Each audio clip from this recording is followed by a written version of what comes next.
नमस्कार दोस्तों, स्वागत है आपका इस चैनल पर। अगर दोस्तों आप हमारे चैनल पर नए हैं तो वीडियो को लाइक और चैनल को सब्सक्राइब कर लीजिए, जिससे हमारी वीडियो आप तक सबसे पहले पहुंचे। आइए दोस्तों शुरुआत करते हैं आज की अपनी पाठशाला। पहला क्वेश्चन आपकी स्क्रीन पर है, ध्यानपूर्वक पढ़िए। पहला क्वेश्चन आखिर क्या कह रहा है? कह रहा है कि PQRS एक वर्ग है। कह रहा है इस क्वेश्चन में कि PQRS एक वर्ग है, M भुजा PS का मध्य बिंदु है। कह रहा है M जो है भुजा PS का मध्य बिंदु है। कह रहा है कि जो दोनों विकर्ण है वो N पर काटते हैं। ठीक है दोस्तों, जो जहां पर दोनों विकर्ण काटते हैं उसका नाम यहाँ पर गलती से नहीं लिखा गया है। ठीक है, आपको ध्यान रखना है कि दोनों विकर्ण N पर काटते हैं। आगे कह रहा है कि तब चतुर्भुज PQNM और PQRS के क्षेत्रफल का अनुपात क्या होगा। कह रहा है कि तब बताइए चतुर्भुज PQNM और चतुर्भुज PQRS के क्षेत्रफल का अनुपात क्या होगा। ठीक है दोस्तों, इस क्वेश्चन को सोल्व करने के लिए सबसे पहले मैं इस आकृति को यहाँ पर बनाना चाहूंगा। ठीक है, सबसे पहले मैं इस आकृति को यहाँ पर बनाना चाहूंगा। सबसे पहले मैंने इस आकृति को यहाँ पर बनाने की कोशिश की। ठीक है,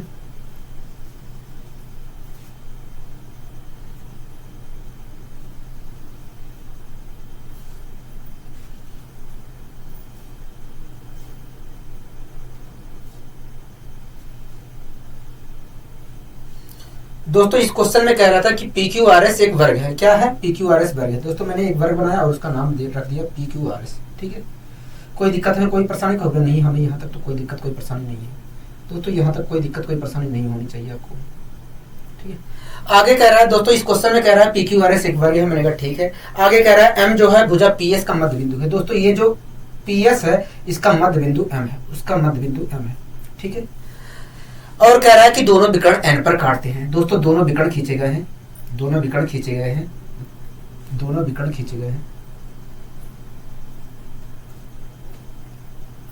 दोनों विकर्ण खींचे गए हैं।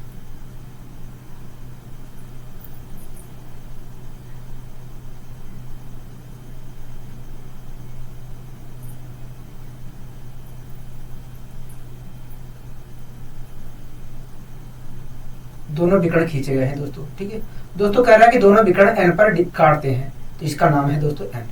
ठीक है, कह रहा है कि तब बताइए चतुर्भुज PQNM। कह रहा है कि तब बताइए चतुर्भुज PQNM।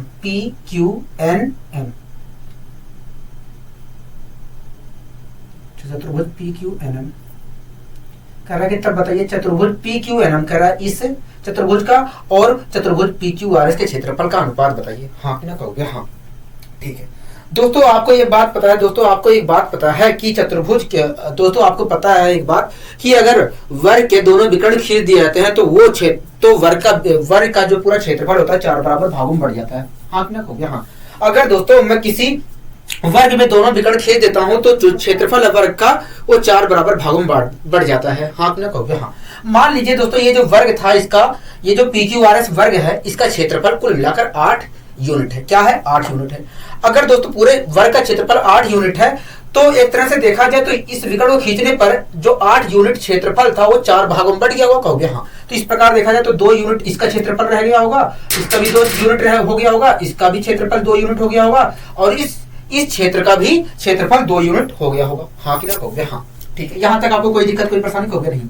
दोस्तों M क्या है? कहोगे M एक तरह से मध्य बिंदु है। हाँ कि ना कहोगे? हाँ। PS का मध्य बिंदु है। हाँ कि ना कहोगे? हाँ। दोस्तों PNS त्रिभुज देख रहे हैं? कहोगे हाँ। PNS त्रिभुज देख रहे हैं। दोस्तों PNS त्रिभुज में N शीर्ष से PS के मध्य बिंदु को मिलाया गया है।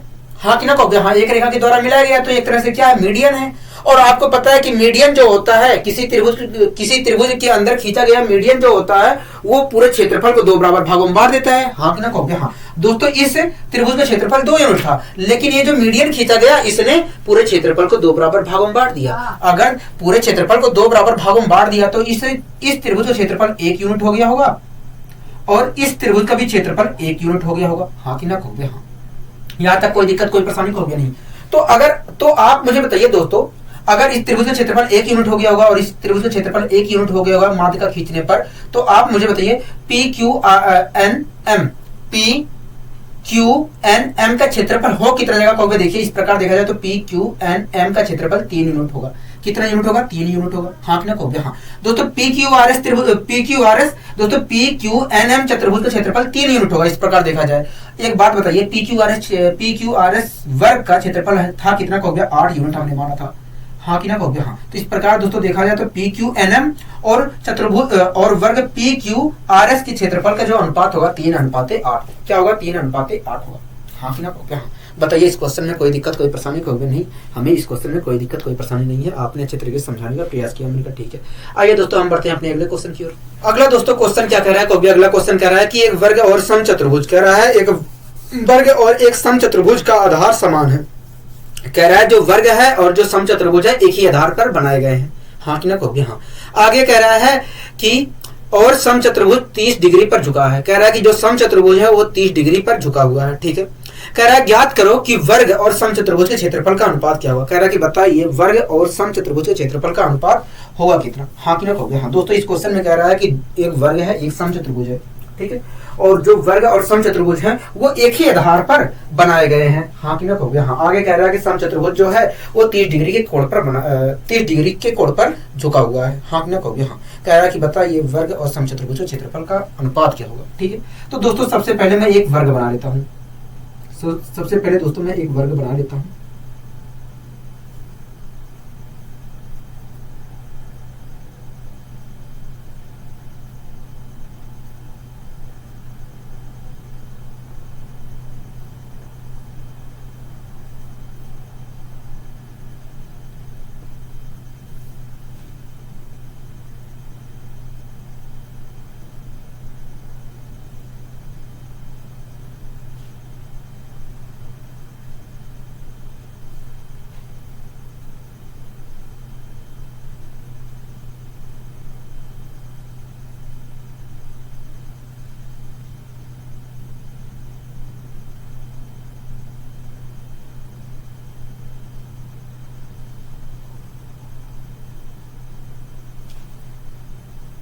दोस्तों ये एक वर्ग है। क्या है? एक वर्ग है। ठीक है दोस्तों, ये मैंने एक वर्ग बना लिया। ठीक है दोस्तों, इस क्वेश्चन में कह रहा था कि जो वर्ग है और समचतुर्भुज है एक ही आधार पर बनाए गए हैं। ठीक है दोस्तों, ये जो वर्ग बना है इस वाली भुजा पर बना है। हाँ कि ना कहोगे हाँ। और इसी भुजा पे दोस्तों हमारा समचतुर्भुज भी बना है। दोस्तों इसी भुजा पर हमारा दोस्तों समचतुर्भुज भी बना है। ठीक है, इसी भुजा पर दोस्तों हमारा समचतुर्भुज भी बना है।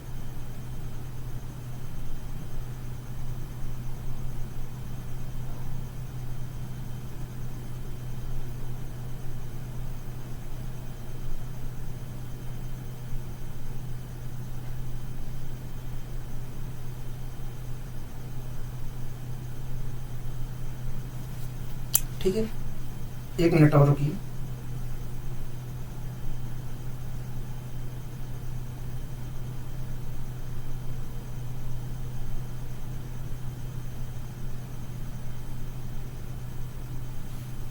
ठीक है, तो दोस्तों जैसा क्वेश्चन में कहा गया था वैसा मैंने यहाँ पर आकृति बनाने की कोशिश की है। क्वेश्चन में कहा था कि एक वर्ग है और एक समचतुर्भुज है, दोनों समान एक ही आधार पर बनाए गए हैं। तो दोस्तों मैंने एक वर्ग बना दिया, एक समचतुर्भुज बना दिया और दोनों एक ही आधार पर बनाए हैं। हाँ ना कहोगे हाँ। और इस क्वेश्चन में कहा गया था कि जो समचतुर्भुज है वो 30 डिग्री के कोण पे झुका है। मतलब यहाँ पर बनने वाला जो कोण है वो 30 डिग्री है। ठीक है, कोई दिक्कत कोई परेशानी कहोगे नहीं।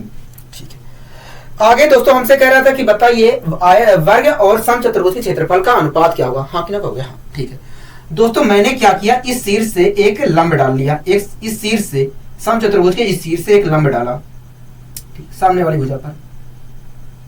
तो दोस्तों यहाँ पर 90 डिग्री का कोण बनेगा कहोगे हाँ। दोस्तों आप इस त्रिभुज को देख रहे हैं कहोगे हाँ, इस त्रिभुज को देख रहे हैं। ठीक है दोस्तों, आप इस त्रिभुज को देख रहे हैं कहोगे हाँ। दोस्तों इस त्रिभुज के हिसाब से बताइए sin 30 का मान क्या होता है। sin 30 का मान क्या होता है कहोगे, देखिए sin 30 का मान होता है 1/2। क्या होता है 1/2। दोस्तों ये जो 1/2 होता है इसका मतलब यही है दोस्तों, sin 30 का मान होता है 1/2 और इसका मतलब यही है दोस्तों कि अगर हमारा लंब जो है 1 यूनिट है तो ऐसी स्थिति में हमारा जो कर्ण होगा वो 2 यूनिट होगा। कितना होगा? 2 यूनिट होगा। हाँ कि ना कहोगे हाँ। यही तो होगा कहोगे हाँ। ठीक है दोस्तों, एक बात बताइए, समचतुर्भुज की चारों भुजाएं समान होती हैं कहोगे हाँ। अगर दोस्तों इस समचतुर्भुज की ये वाली भुजा 2 यूनिट है तो ऐसी स्थिति में ये भी भुजा हमारी 2 यूनिट होगी कहोगे हाँ। ये भी भुजा हमारी 2 यूनिट होगी। हाँ कि ना कहोगे हाँ। दोस्तों ये वाली भुजा हमारी कितनी होगी? 2 यूनिट होगी। हाँ कि ना कहोगे हाँ। ठीक है, तो दोस्तों इस प्रकार देखा जाए तो इस वर्ग की जो भुजा होगी वो 2 यूनिट होगी, 2 सेंटीमीटर होगी कि नहीं कहोगे हाँ। इस प्रकार देखा जाए तो वर्ग की जो भुजा होगी वो 2 सेंटीमीटर होगी। क्या होगी? 2 सेंटीमीटर होगी। अगर दोस्तों वर्ग की भुजा 2 सेंटीमीटर है तो आप मुझे बताइए वर्ग का क्षेत्रफल क्या होगा। कहोगे देखिए जब भुजा अगर भुजा 2 सेंटीमीटर है तो वर्ग का जो क्षेत्रफल होगा 4 सेंटीमीटर स्क्वायर होगा। क्या होगा? 4 सेंटीमीटर स्क्वायर होगा। ठीक है दोस्तों, आपने मुझे बता दी। दोस्तों एक बात बताइए, ये समचतुर्भुज आपको दिख रहा है? कहोगे हाँ। दोस्तों इस समचतुर्भुज के ये समचतुर्भुज देख रहे हैं? कहोगे हाँ। दोस्तों इस समचतुर्भुज में इस वाली भुजा पर एक लंब डाला गया है, हाँ कि ना? कहोगे हाँ। अगर दोस्तों इस समचतुर्भुज में इस वाली भुजा पर एक लंब डाला गया है तो इस समचतुर्भुज का क्षेत्रफल क्या होगा? कहोगे देखिए समचतुर्भुज का जो क्षेत्रफल होता है बेस इंटू हाइट होता है। क्या होता है? बेस इंटू हाइट होता है। मैंने कहा हाँ। कहोगे देखिए समचतुर्भुज का जो क्षेत्रफल होता है बेस इंटू हाइट होता है। मैंने कहा हाँ। कहोगे देखिए बेस तो 2 सेंटीमीटर है और हाइट 1 है, तो इस प्रकार देखा जाए तो इस समचतुर्भुज का जो क्षेत्रफल होगा 2 सेंटीमीटर स्क्वायर होगा। क्या होगा? 2 सेंटीमीटर स्क्वायर होगा। दोस्तों वर्ग का दोस्तों जो हमारा वर्ग है उसका क्षेत्रफल तो 4 सेंटीमीटर स्क्वायर है। क्या है? 4 सेंटीमीटर स्क्वायर है। लेकिन जो हमारा समचतुर्भुज है उसका क्षेत्रफल 2 सेंटीमीटर स्क्वायर है। तो इस प्रकार देखा जाए तो इनके क्षेत्रफल का जो अनुपात होगा 2:1 होगा। क्या होगा? 2:1 होगा। आशा करता हूं दोस्तों ये क्वेश्चन आपको अच्छे तरीके से समझ में आया होगा। बताइए इस क्वेश्चन में कोई दिक्कत कोई परेशानी? कहोगे नहीं, हमें कोई दिक्कत कोई परेशानी नहीं है, आपने अच्छे तरीके से समझाने का प्रयास किया। मैंने कहा ठीक है। आइए दोस्तों हम बढ़ते हैं अपने अगले क्वेश्चन की। अगला दोस्तों क्वेश्चन क्या कह रहा है? कहोगे अगला क्वेश्चन कह रहा है कि P और Q किसी समलंब चतुर्भुज की 2 समांतर भुजाएं हैं। दोस्तों आपको पता होगा समलंब चतुर्भुज कैसे बनता है, पता होगा। ठीक है, कह रहा है कि दोस्तों इस क्वेश्चन में कि P और Q किसी समलंब चतुर्भुज की 2 समानांतर भुजाएं हैं। कह रहा है इसके असमानांतर भुजाओं के मध्य बिंदु को जोड़ने वाली रेखा क्या होगी। कह रहा है इसके जो असमानांतर भुजाएं हैं, समलंब चतुर्भुज की जो असमानांतर भुजाएं हैं, अगर मैं उसके मध्य बिंदु को जोड़ दूं, कह रहा है अगर मैं उन दोनों समानांतर भुजाओं के मध्य बिंदु को किसी रेखा के द्वारा जोड़ दूं तो आप बताइए उस रेखा की लंबाई क्या होगी। हाँ कि ना? हाँ ठीक है दोस्तों, इस क्वेश्चन को हमें सोल्व करना है। हाँ कि ना? हाँ दोस्तों, कह रहा है कि P और Q किसी समलंब चतुर्भुज की 2 समांतर भुजाएं हैं। तो सबसे पहले दोस्तों मैं एक समलंब चतुर्भुज बना लेता हूँ। ठीक है, तो सबसे पहले दोस्तों मैं एक समलंब चतुर्भुज बना लेता हूँ। दोस्तों जो समलंब चतुर्भुज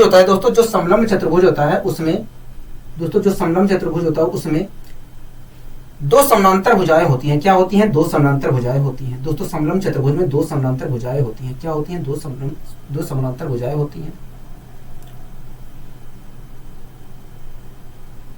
समलंब चतुर्भुज में 2 समानांतर भुजाएं होती हैं। क्या होती है? 2 समानांतर भुजाएं होती हैं और 2 असमानांतर भुजाएं होती हैं। दोस्तों मैंने ये 2 समानांतर भुजाएं खींच दिए और इस दोस्तों मैंने यहाँ पर 2 समानांतर भुजाएं खींच दी। ठीक है,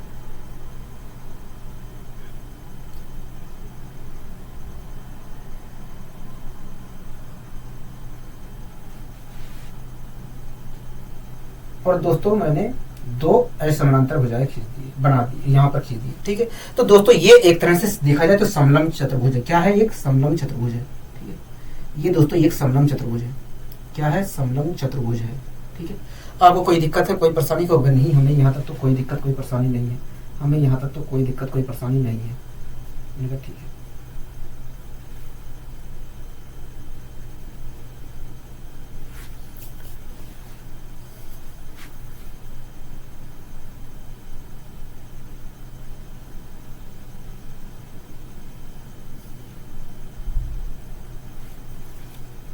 दोस्तों हमसे कह रहा था दोस्तों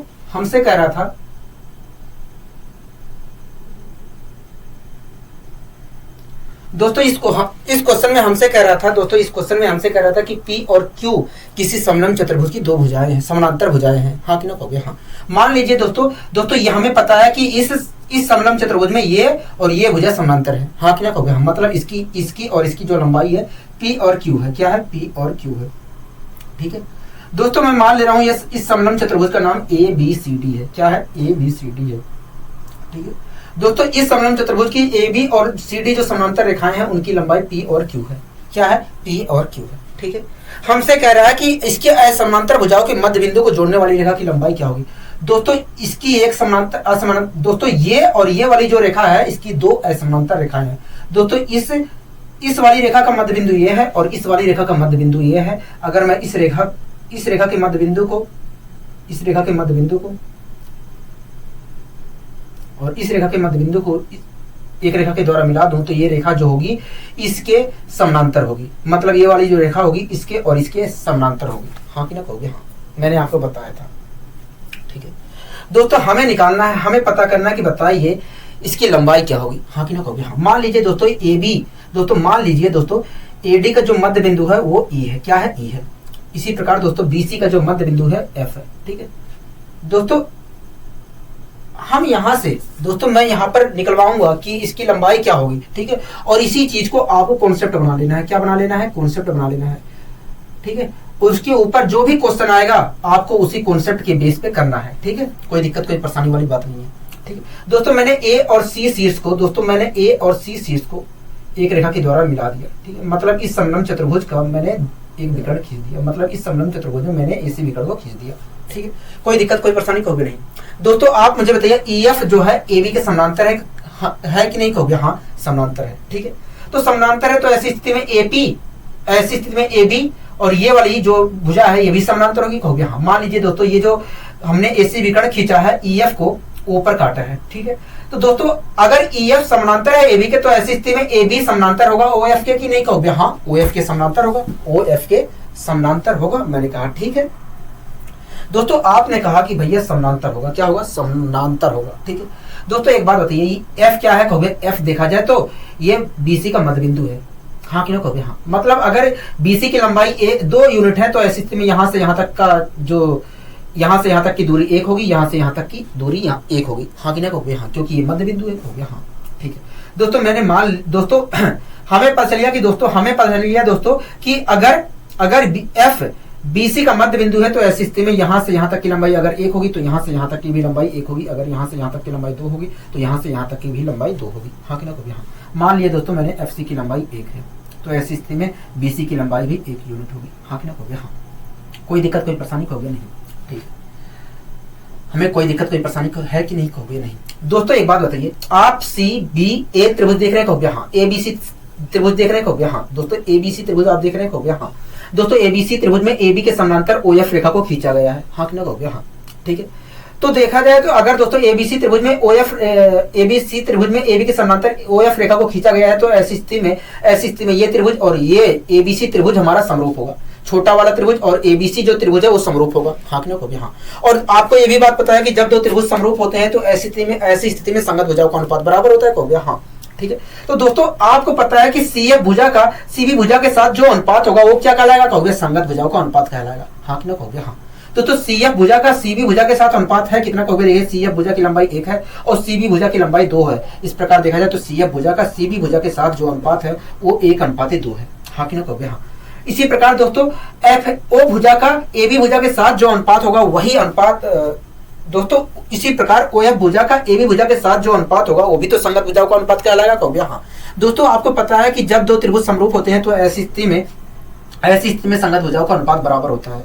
दोस्तों CF भुजा का CB भुजा के साथ अनुपात अगर 1:2 है तो यही अनुपात FO भुजा का AB भुजा के साथ होगा। यही अनुपात FO भुजा का AB भुजा के साथ भी होगा। हाँ कि ना कहोगे? हाँ।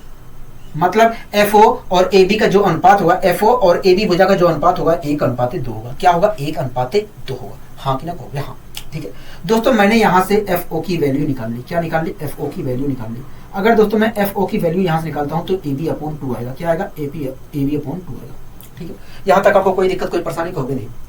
आप दोस्तों ADC त्रिभुज देख रहे हैं कहोगे? हाँ, ADC त्रिभुज देख रहे हैं। दोस्तों आप मुझे बताइए CD के समानांतर EF रेखा थी कि नहीं कहोगे? हाँ, CD के समानांतर EF रेखा थी। ऐसी स्थिति में दोस्तों CD के समानांतर EO रेखा भी होगी। हाँ कि ना कहोगे? हाँ। CD के समानांतर EO रेखा भी होगी कहोगे? हाँ। दोस्तों AD का मध्य बिंदु अगर E है तो ऐसी स्थिति में अगर AE की लंबाई 2 होगी तो ED की लंबाई भी 2 होगी। हाँ कि ना कहोगे? हाँ। अगर AE की लंबाई 3 है तो ED की लंबाई भी 3 होगी। हाँ कि ना कहोगे? हाँ, क्योंकि ये E क्या है? मध्य बिंदु है ED का, तो इस प्रकार मैं कह सकता हूं कहोगे? हाँ। मान लीजिए दोस्तों AE की लंबाई 1 यूनिट है तो ऐसी स्थिति में ED की लंबाई भी 1 यूनिट होगी। हाँ कि ना कहोगे? हाँ ठीक है दोस्तों, एक बात बताइए, आप ACD त्रिभुज को देख रहे हैं कहोगे? हाँ ठीक है। अगर दोस्तों एसीडी त्रिभुज में सीडी के समानांतर ईओ रेखा को खींचा गया है तो ऐसी स्थिति में ये जो एईओ त्रिभुज है एडीसी के समरूप होगा, हाँ कि ना कहोगे हाँ। और आपको ये भी बात बताया कि जब दो त्रिभुज समरूप होते हैं तो ऐसी स्थिति में संगत भुजाओं का अनुपात क्या होता है, बराबर होता है, हाँ कि ना कहोगे हाँ। तो दोस्तों तो इस प्रकार दोस्तों देखा जाए तो एई भुजा का एडी भुजा के साथ जो अनुपात होगा वो क्या कहलाएगा, संगत भुजाओं का अनुपात कहलाएगा, क्या कहलाएगा, संगत भुजाओं का अनुपात कहलाएगा, ठीक है। तो दोस्तों एई भुजा का एडी भुजा के साथ अनुपात है कितना कहोगे, 1:2 है, हाँ कि ना कहोगे हाँ, ठीक है। इसी प्रकार दोस्तों ईओ भुजा का सीडी भुजा के साथ जो होगा वो क्या कहलाएगा कहोगे, ईओ भुजा का सीडी भुजा के साथ जो अनुपात होगा वो भी संगत भुजाओं का अनुपात कहलाएगा, क्या कहलाएगा, संगत भुजाओं का अनुपात कहलाएगा, क्या कहलाएगा दोस्तों, संगत भुजाओं का अनुपात कहलाएगा, हाँ कि ना कहोगे हाँ। इसी प्रकार दोस्तों ईओ भुजा का सीडी भुजा के साथ जो अनुपात होगा वो संगत भुजाओं का अनुपात कहलाएगा, क्या कहलाएगा, संगत भुजाओं का अनुपात कहलाएगा, ठीक है। इसी प्रकार ईओ भुजा का सीडी भुजा के साथ जो अनुपात होगा वो भी संगत भुजाओं का अनुपात करेगा। दोस्तों एई भुजा का एडी भुजा के साथ अनुपात 1:2 है और ईओ भुजा का सीडी भुजा के साथ अनुपात दोस्तों आपको पता है एई भुजा का एडी भुजा के साथ अनुपात 1:2 है और ये क्या है, संगत भुजाओं का अनुपात है, ठीक है। दोस्तों ये भी ईओ और सीडी भुजा का अनुपात जो है वो भी क्या है, संगत भुजाओं का अनुपात है, कहोगे हाँ। और आपको ये भी बात पता है कि जब दो त्रिभुज समरूप होते हैं तो ऐसी स्थिति में संगत भुजाओं का अनुपात बराबर होता है। अगर एई भुजा का एडी भुजा के साथ अनुपात 1:2 है तो मैं गारंटी के साथ कह सकता हूँ कि यही अनुपात ईओ भुजा का सीडी भुजा के साथ भी होगा, हाँ कि ना कहोगे हाँ। तो इस प्रकार देखा जाए तो ईओ और सीडी भुजा का जो अनुपात है 1:2 है, हाँ कि ना कहोगे हाँ। अब दोस्तों मैं यहाँ से ईओ की वैल्यू निकाल लेता हूँ, ये एफओ है, ठीक है, एफओ है, मैंने क्यों लिख दिया, यहीं से मैंने ईओ की वैल्यू निकाल लिया। ईओ की वैल्यू क्या निकल कर आएगी, क्या हो गया, CD/2 निकल कर आएगी, क्या निकल कर आएगी, CD/2 निकल कर आएगी, हाँ कि ना कहोगे हाँ, ठीक है। अब दोस्तों मैंने जोड़ लिया, दोस्तों एक बात बताइए, अगर मैं एफओ को एफई के साथ जोड़ूंगा तो मैं क्या, अगर दोस्तों मैं एफओ को ओई के साथ जोड़ूं तो मुझे एक तरह से देखा जाए तो ईएफ का मान मिलेगा, क्या मिलेगा, ईएफ का मान मिलेगा, हाँ कि ना कहोगे हाँ। मतलब मैं एफओ को और ओई, एफओ प्लस ओई को मैं ईएफ कह सकता हूं कि नहीं कहोगे हाँ। तो दोस्तों मैंने जोड़ दिया यहाँ पर, तो ये दोनों मिलकर हो जाएंगे ईएफ, क्या हो जाएंगे, ईएफ हो जाएंगे, हाँ कि ना कहोगे हाँ। और इन दोनों को जोड़ूंगा तो AB प्लस CD/2 आ जाएगा, हाँ कि ना कहोगे हाँ, AB प्लस CD/2 आ जाएगा, हाँ कि ना कहोगे हाँ, ठीक है। तो दोस्तों AB भुजा की वैल्यू है कितनी कहोगे, AB भुजा की वैल्यू देखा जाए तो P है, क्या है, P है, हाँ कि ना कहोगे हाँ। और CD भुजा की वैल्यू क्या है, CD भुजा की वैल्यू Q है, क्या है, Q है, अपोन में 2 है, हाँ कि ना कहोगे हाँ। दोस्तों EF क्या था कहोगे, EF देखा जाए तो दोनों असमानांतर भुजाओं को मिलाने वाली रेखा थी, हाँ कि ना कहोगे हाँ। तो इस प्रकार देखा जाए तो दोनों असमानांतर भुजाओं को मिलाने वाली रेखा की लंबाई जो होगी P+Q/2 होगी, हाँ कि ना कहोगे हाँ, P+Q/2 होगी, हाँ कि ना कहोगे हाँ। बताइए कोई दिक्कत, कोई परेशानी कहोगे, नहीं हमें कोई दिक्कत कोई परेशानी नहीं है, ठीक है। दोस्तों आशा करता हूँ ये चीज आपको समझ में आ गया होगा अच्छे तरीके से, ठीक है।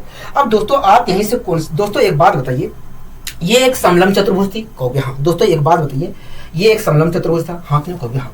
और इस समलंब चतुर्भुज में दोनों असमानांतर भुजाओं के मध्य बिंदु को मैंने एक रेखा के द्वारा मिलाया है, हाँ कि ना कहोगे हाँ, ठीक है। तो ऐसी स्थिति में इस रेखा की लंबाई क्या निकल कर आई, इस वाली भुजा और इस वाली भुजा के जोड़ का आधा निकल कर आई, हाँ कि ना कहोगे हाँ। तो दोस्तों यहीं से आप एक कॉन्सेप्ट भी बना लीजिए, कि अगर किसी समलंब चतुर्भुज में दोनों असमानांतर भुजाओं को एक रेखा के द्वारा मिलाया जाता है तो ऐसी स्थिति में EF रेखा की जो लंबाई होगी दोनों समानांतर भुजाओं के जोड़ का आधा होगा। मतलब अगर समानांतर भुजाएं P और Q है तो अगर समानांतर भुजाओं की लंबाई P और Q है तो ऐसी स्थिति में दोनों असमानांतर भुजाओं के मध्य बिंदु को जोड़ने वाली रेखा की लंबाई P+Q/2 होगी।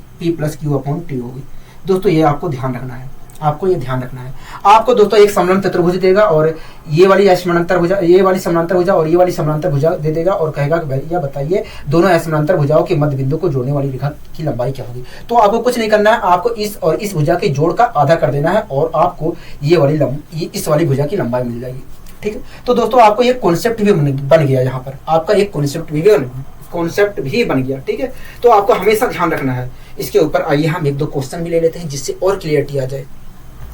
अगला दोस्तों क्वेश्चन क्या कह रहा है, कहोगे अगला क्वेश्चन कह रहा है कि एबीसीडी एक समलंब चतुर्भुज, कह रहा है एबीसीडी और एक समलंब चतुर्भुज है, कह रहा है जिसमें एबी समानांतर है सीडी के, कह रहा है एबीसीडी एक समलंब चतुर्भुज है जिसमें एबी और समानांतर है सीडी के, कह रहा है एम और एन भुजा एडी और बीसी के मध्य बिंदु है, ठीक है।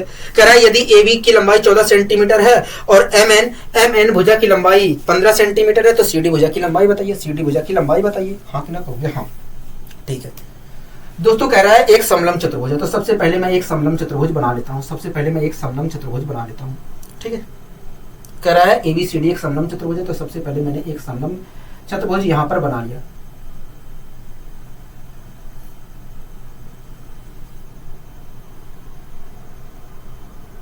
ठीक है। तो दोस्तों सबसे पहले मैंने एक समलंब चतुर्भुज बना लिया यहां पर,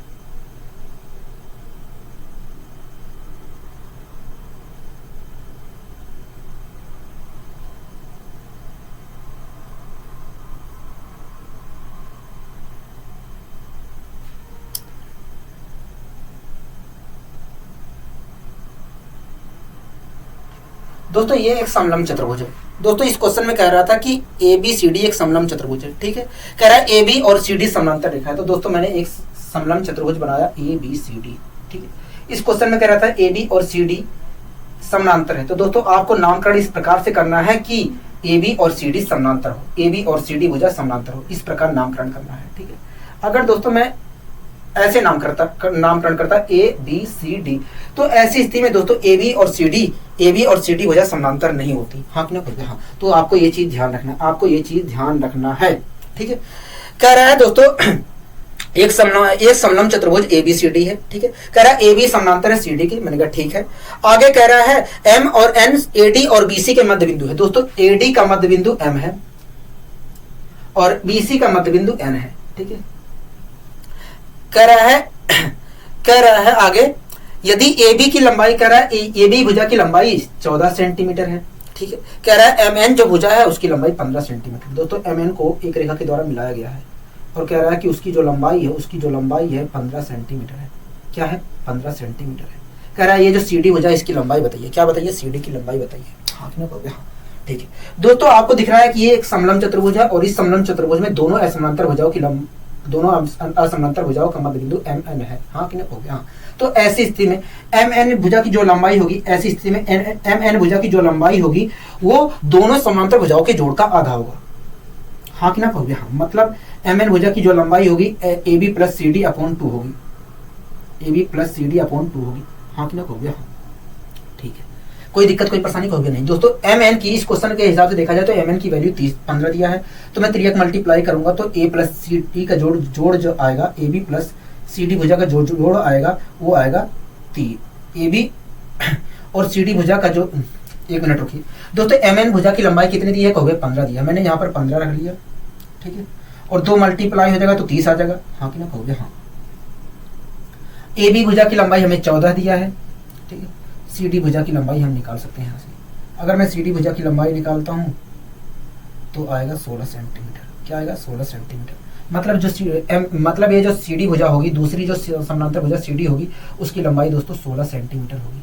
अब दोस्तों बात आती है कि और मैं तेजी कैसे कर सकता हूँ। दोस्तों आपको कुछ नहीं करना है, अगर बीच वाली लंबाई दिया जाए और इन दोनों में से एक की लंबाई देकर एक की वैल्यू पूछ लिया जाए तो आपको कुछ नहीं करना है, बीच की लंबाई होगी, जो बीच वाली रेखा की लंबाई होगी उसका दुगुना करना है। बीच वाली रेखा की लंबाई क्या है 15 है, तो मैंने इसका दुगुना कर दिया 30, ठीक है। अगर दोस्तों इस 30 में से इस वाली लंबाई को इस वाली भुजा को घटाते हैं तो ये वाली भुजा मिलेगी, अगर इस वाली भुजा को घटाते हैं तो ये वाली भुजा मिलेगी, ठीक है। तो दोस्तों मैंने इसका दुगुना किया, आया 30, और इस 30 में से मैंने इस वाली भुजा को घटा दिया, तो दोस्तों मुझे दूसरी वाली समानांतर भुजा मिल जाएगी। दूसरी वाली समानांतर भुजा इस प्रकार देखा जाए तो 16 सेंटीमीटर होगी। इस प्रकार आप और तेजी से कर सकते हैं, ठीक है। कोई दिक्कत कोई परेशानी वाली बात नहीं है। आइए दोस्तों हम बढ़ते हैं अपने अगले क्वेश्चन। अगला दोस्तों क्वेश्चन क्या कह रहा है, अगला क्वेश्चन कह रहा है कि समलंब चतुर्भुज एबीसीडी में, कह रहा है समलंब चतुर्भुज एबीसीडी में कोण बीएई बराबर 30 डिग्री है, कह रहा है कोण सीडीएफ बराबर 45 डिग्री है, कह रहा है कि बीसी रेखा की जो लंबाई है 6 सेंटीमीटर है, कह रहा है एबी की भुजा की जो लंबाई है 12 सेंटीमीटर है, कह रहा है एबीसीडी का क्षेत्रफल बताइए, एबीसीडी भुजा का एबीसीडी का क्षेत्रफल बताइए। मतलब समलंब चतुर्भुज का क्षेत्रफल हमें बताना है, कहोगे हाँ ठीक है। समलंब चतुर्भुज का क्षेत्रफल हमें बताना है। दोस्तों आपको पता होना चाहिए कि समलंब चतुर्भुज का क्षेत्रफल क्या होता है। दोस्तों समलंब चतुर्भुज का क्षेत्रफल जो होता है 1/2 1/2 इंटू दोनों समानांतर भुजाओं का योग इंटू हाइट होता है। दोस्तों ये होता है समलंब चतुर्भुज के क्षेत्रफल निकालने का सूत्र। क्या होता है? समलंब चतुर्भुज के क्षेत्रफल निकालने का सूत्र होता है। आपको हो सकता है ध्यान हो अच्छे तरीके से। ठीक है दोस्तों, सबसे पहले मैं इस आकृति को यहाँ पर बना लेता हूँ। सबसे पहले मैं इस आकृति को यहाँ पर बना लेता हूँ।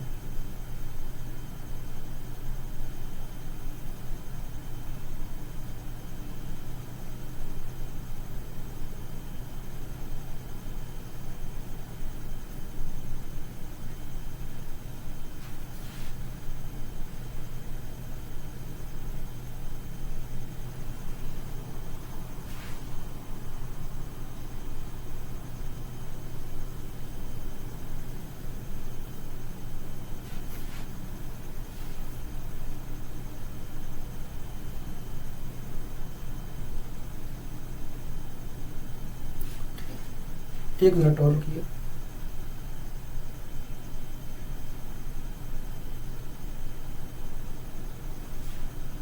ठीक है,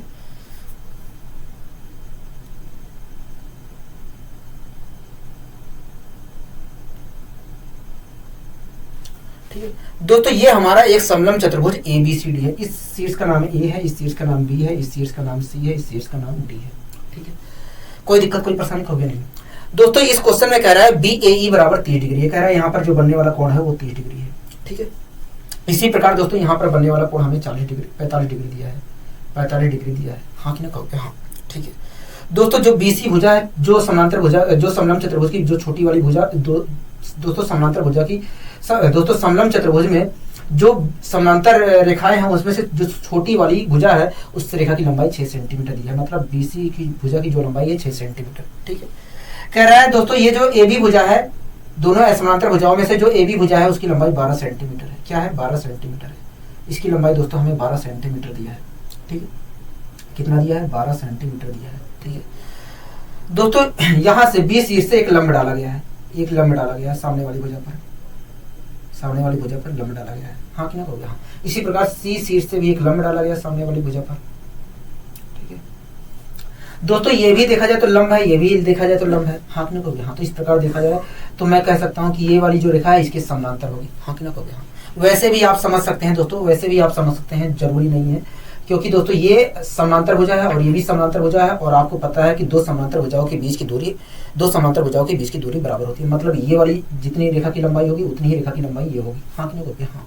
ठीक है दोस्तों, ये भी समांतर भुजा है, ये भी समांतर भुजा है, और ये भी समांतर भुजा है, और ये भी समांतर भुजा है। तो इस प्रकार देखा जाए, इस प्रकार देखा जाए तो EFCD CBEF एक समांतर चतुर्भुज है। हाँ कि नहीं? हाँ। अगर समांतर चतुर्भुज है तो ऐसी स्थिति में आमने सामने की भुजा बराबर होगी। हाँ कि नहीं? हाँ। मतलब अगर इस भुजा की लंबाई 6 है तो इस भुजा की लंबाई भी 6 सेंटीमीटर होगी। ठीक है, इसी प्रकार अगर इस भुजा की लंबाई A है तो इस भुजा की लंबाई भी A होगी। हाँ कि नहीं? हाँ। ठीक है, यहाँ तक क्लियर है? हाँ। ठीक है दोस्तों, हमसे इसका क्षेत्रफल पूछ रहा है। दोस्तों जो समलंब चतुर्भुज होता है उसका क्षेत्रफल का निकालने का जो सूत्र होता है, दोस्तों समलंब चतुर्भुज का जो क्षेत्रफल का सूत्र होता है वो 1/2 दोनों समांतर भुजाओं का योग, दोनों समांतर भुजाओं का योग, दोनों समांतर भुजाओं का योग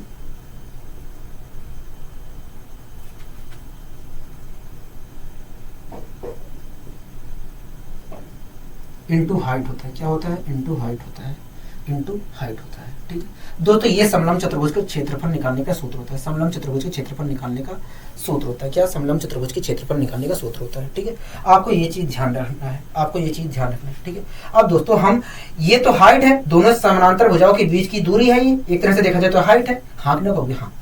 अगर मुझे क्षेत्रफल निकालना है तो ये वाली हाइट पता होनी चाहिए। हाँ कि नहीं कहोगे? हाँ। इसी प्रकार दोस्तों मुझे एक चीज और पता होनी चाहिए, इस AD भुजा की लंबाई भी पता होनी चाहिए। कहोगे? हाँ। तभी तो मैं क्षेत्रफल निकाल सकता हूँ। कहोगे? हाँ। तो आइए हम इससे निकालने की कोशिश करते हैं। दोस्तों आप ABE त्रिभुज को देख रहे हैं? कहोगे? हाँ। दोस्तों ABE एक समकोण त्रिभुज है। हाँ कि ना कहोगे? हाँ। तो दोस्तों इस 30 डिग्री की सामने वाली भुजा क्या होगी? कहोगे? लंब होगी। और ये वाली भुजा क्या होगी? कहोगे? आधार होगी। ये वाली भुजा क्या होगी? कर्ण होगी। दोस्तों sin 30 का मान क्या होता है? कहोगे? देखिए sin 30 का मान होता है 1/2। इसका मतलब क्या होता है? कहोगे? इसका मतलब यही होता है कि अगर लंब हमारा 1 है, लंब हमारा 1 यूनिट है, तो ऐसी स्थिति में जो कर्ण होगा वो 2 यूनिट होगा, और जो हमारा आधार है वो √3 होगा। हाँ कि ना कहोगे? हाँ। यही तो मतलब होता है। कहोगे? हाँ। ठीक है दोस्तों आप इस त्रिभुज को देख रहे हैं, कहोगे हाँ। दोस्तों इस त्रिभुज के हिसाब से देखा जाए तो कर्ण की जो लंबाई है, कर्ण की जो लंबाई है वास्तव में 2 यूनिट है, अगर मैं इस अनुपातिक वैल्यू के हिसाब से देखूं तो। लेकिन क्वेश्चन कह रहा है कि भैया 12 है, मतलब 2 यूनिट बराबर 12 के, तो 1 यूनिट बराबर 6 के, कहोगे हाँ 1 यूनिट बराबर 6 के। ठीक है दोस्तों, इस भुजा की लंबाई 1 यूनिट थी और 1 यूनिट बराबर 6 क्या है, तो मैं कह सकता हूँ कि जो बीई भुजा है वास्तव में 6 सेंटीमीटर है। क्या है? 6 सेंटीमीटर है। हाँ कि ना कहोगे हाँ। ठीक है, इसी प्रकार दोस्तों एक बात बताइए, ए भुजा की लंबाई क्या होगी, कहोगे देखिए ए भुजा की लंबाई तो हमारे अनुसार √3 है। मैंने कहा हाँ, कहोगे देखिए 1 बराबर 6 के है, तो √3 बराबर 6 √3 की, क्या 6 √3 की। हाँ कि ना कहोगे हाँ, मतलब यहाँ से यहाँ तक की लंबाई 6 √3 है। क्या है? 6 √3 है। बताइए कोई दिक्कत कोई परेशानी, कहोगे नहीं, यहाँ तक तो कोई दिक्कत कोई परेशानी नहीं है। ठीक है दोस्तों, अगर ये वाली भुजा हमारी, ये इस लंब की लंबाई 6 सेंटीमीटर है, तो इस लंब की लंबाई भी 6 सेंटीमीटर होगी। हाँ कि ना कहोगे हाँ। कोई दिक्कत कोई परेशानी, कहोगे नहीं, हमें यहाँ तक कोई दिक्कत कोई परेशानी नहीं है, हमें कोई दिक्कत कोई परेशानी नहीं है। ठीक है दोस्तों, एक बात बताइए, आप इस त्रिभुज को देख रहे हैं, कहोगे हाँ। दोस्तों इस त्रिभुज में यहाँ पर बनने वाला कोण क्या होगा, कहोगे देखिए यहाँ पर, कहोगे देखिए इस त्रिभुज में तीनों कोणों का योग 180 डिग्री है, और इसमें से देखा जाए तो यहाँ पर तो 90 डिग्री का कोण बन रहा है। तो इस प्रकार देखा जाए तो इस और इस कोण का योग 90 डिग्री होगा। दोस्तों इस 90 डिग्री में से यहाँ पर बनने वाला कोण 45 है, तो यहाँ पर भी बनने वाला 45 डिग्री का ही कोण होगा। हाँ कि ना कहोगे हाँ। तो इस हिसाब से देखा जाए तो ये वाली भुजा और ये वाली भुजा बराबर होगी, कहोगे हाँ। मैंने कहा क्यों, कहोगे देखिए जब किसी त्रिभुज की 2 कोण बराबर होते हैं तो ऐसी स्थिति में उन भुजाओं के सम्मुख कोण भी, उन भुजाओं के सम्मुख भुजाएं भी, उन कोणों के सम्मुख भुजाएं भी बराबर होती हैं। हाँ कि ना कहोगे हाँ। दोस्तों ये इस त्रिभुज में 2 कोण तो बराबर है, तो ऐसी स्थिति में इस भुजा के सामने अगर ये वाली, इस कोण के सामने अगर ये वाली भुजा 6 है, तो ऐसी स्थिति में इस कोण के सामने ये वाली भुजा भी 6 होगी। हाँ कि ना कहोगे हाँ। तो दोस्तों हमें जो ऊंचाई थी वो भी मिल गया, और यहाँ पर देखा जाए तो दूसरी समानांतर भुजा की लंबाई भी मिल गई। हाँ कि ना कहोगे हाँ। ठीक है, तो आप मुझे ये क्षेत्रफल क्या होगा, कहोगे देखिए समानांतर चतुर्भुज का क्षेत्रफल का सूत्र ये होता है। मैंने कहा ठीक है, कहोगे इसमें सबकी वैल्यू रख दीजिए। मैंने कहा ठीक है, कहोगे देखिए पहली जो समानांतर भुजा 6 सेंटीमीटर है और दूसरी जो समानांतर भुजा है 12 + 6 √3 है। तो इस प्रकार देखा जाए तो दोनों समानांतर भुजाओं का योग होगा 6 × 3 = 18, 18 + 6 √3 होगा, 18 + 6 √3 होगा। हाँ कि ना कहोगे हाँ। यहाँ तक आपको कोई दिक्कत, कहोगे नहीं। ऊंचाई कितनी है, कहोगे ऊंचाई तो देखा जाए तो 6 है, तो मैंने 6 रख दिया। ठीक है, कोई दिक्कत यहाँ तक, कहोगे नहीं, हमें यहाँ तक तो कोई दिक्कत नहीं है, यहाँ तक तो कोई दिक्कत नहीं है। 2 × 3 = 6, तो क्या आया, कहोगे देखिए 3 आया है और यहाँ से मैंने 6 कॉमन ले लिया तो 18 हो जाएगा, कहोगे हाँ। जब 6 कॉमन ले लिया हूँ तो यहाँ पर 3 बचेगा और यहाँ पर √3 बचेगा। तो इस प्रकार देखा जाए तो इस समलंब चतुर्भुज का जो क्षेत्रफल होगा इतना सेंटीमीटर स्क्वायर होगा। क्या? इतना सेंटीमीटर स्क्वायर होगा। बताइए इस क्वेश्चन में कोई दिक्कत कोई परेशानी, कहोगे नहीं, हमें कोई दिक्कत कोई परेशानी नहीं है। आइए दोस्तों हम बढ़ते हैं अपने अगले क्वेश्चन। अगला दोस्तों क्वेश्चन क्या कह रहा है, कभी अगला क्वेश्चन कह रहा है किसी समलंब चतुर्भुज एबीसीडी में AB और CD समानांतर है। कह रहा है AB भुजा की जो लंबाई है CD भुजा की दुगनी है। कह रहा है AB भुजा की लंबाई CD भुजा की दुगनी है। कह रहा है इसके विकर्ण जो है ऊपर काटते हैं। ठीक है, कह रहा है यदि त्रिभुज AOB का क्षेत्रफल, कह रहा है यदि त्रिभुज AOB का क्षेत्रफल 84 वर्ग सेंटीमीटर है, 84 वर्ग सेंटीमीटर है, तो बताइए त्रिभुज COD का क्षेत्रफल क्या होगा। त्रिभुज COD का क्षेत्रफल क्या होगा, त्रिभुज COD का क्षेत्रफल क्या होगा। ठीक है दोस्तों, इस क्वेश्चन में कह रहा है कि ABCD एक समलंब चतुर्भुज है। क्या है? समलंब चतुर्भुज है। तो दोस्तों सबसे पहले मैंने एक समलंब चतुर्भुज बना लिया। तो दोस्तों सबसे पहले मैंने एक समलंब चतुर्भुज बना लिया। ठीक है,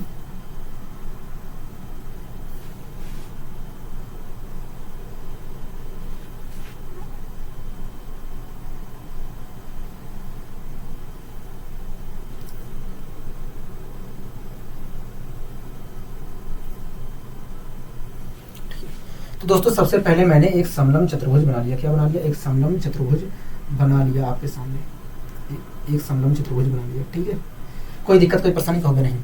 दोस्तों इस समलंब चतुर्भुज का नाम है ABCD। क्या है? ABCD समलंब चतुर्भुज। क्या है दोस्तों? ये एक ABCD समलंब चतुर्भुज। इसलिए दोस्तों मैंने इसका नामकरण कर दिया, इस चीज का नाम A रख दिया, इस चीज का नाम B रख दिया, इस चीज का नाम C रख दिया, इस चीज का नाम D रख दिया। दोस्तों आपको इस प्रकार से नाम रखना है कि AB भुजा CD के समानांतर हो, क्योंकि क्वेश्चन में कह दिया है। ठीक है, कह रहा है AB भुजा की जो लंबाई है CD भुजा की लंबाई का दुगना है। कह रहा है AB भुजा की जो लंबाई है CD भुजा की लंबाई का दुगना है। हाँ कि ना कहोगे हाँ।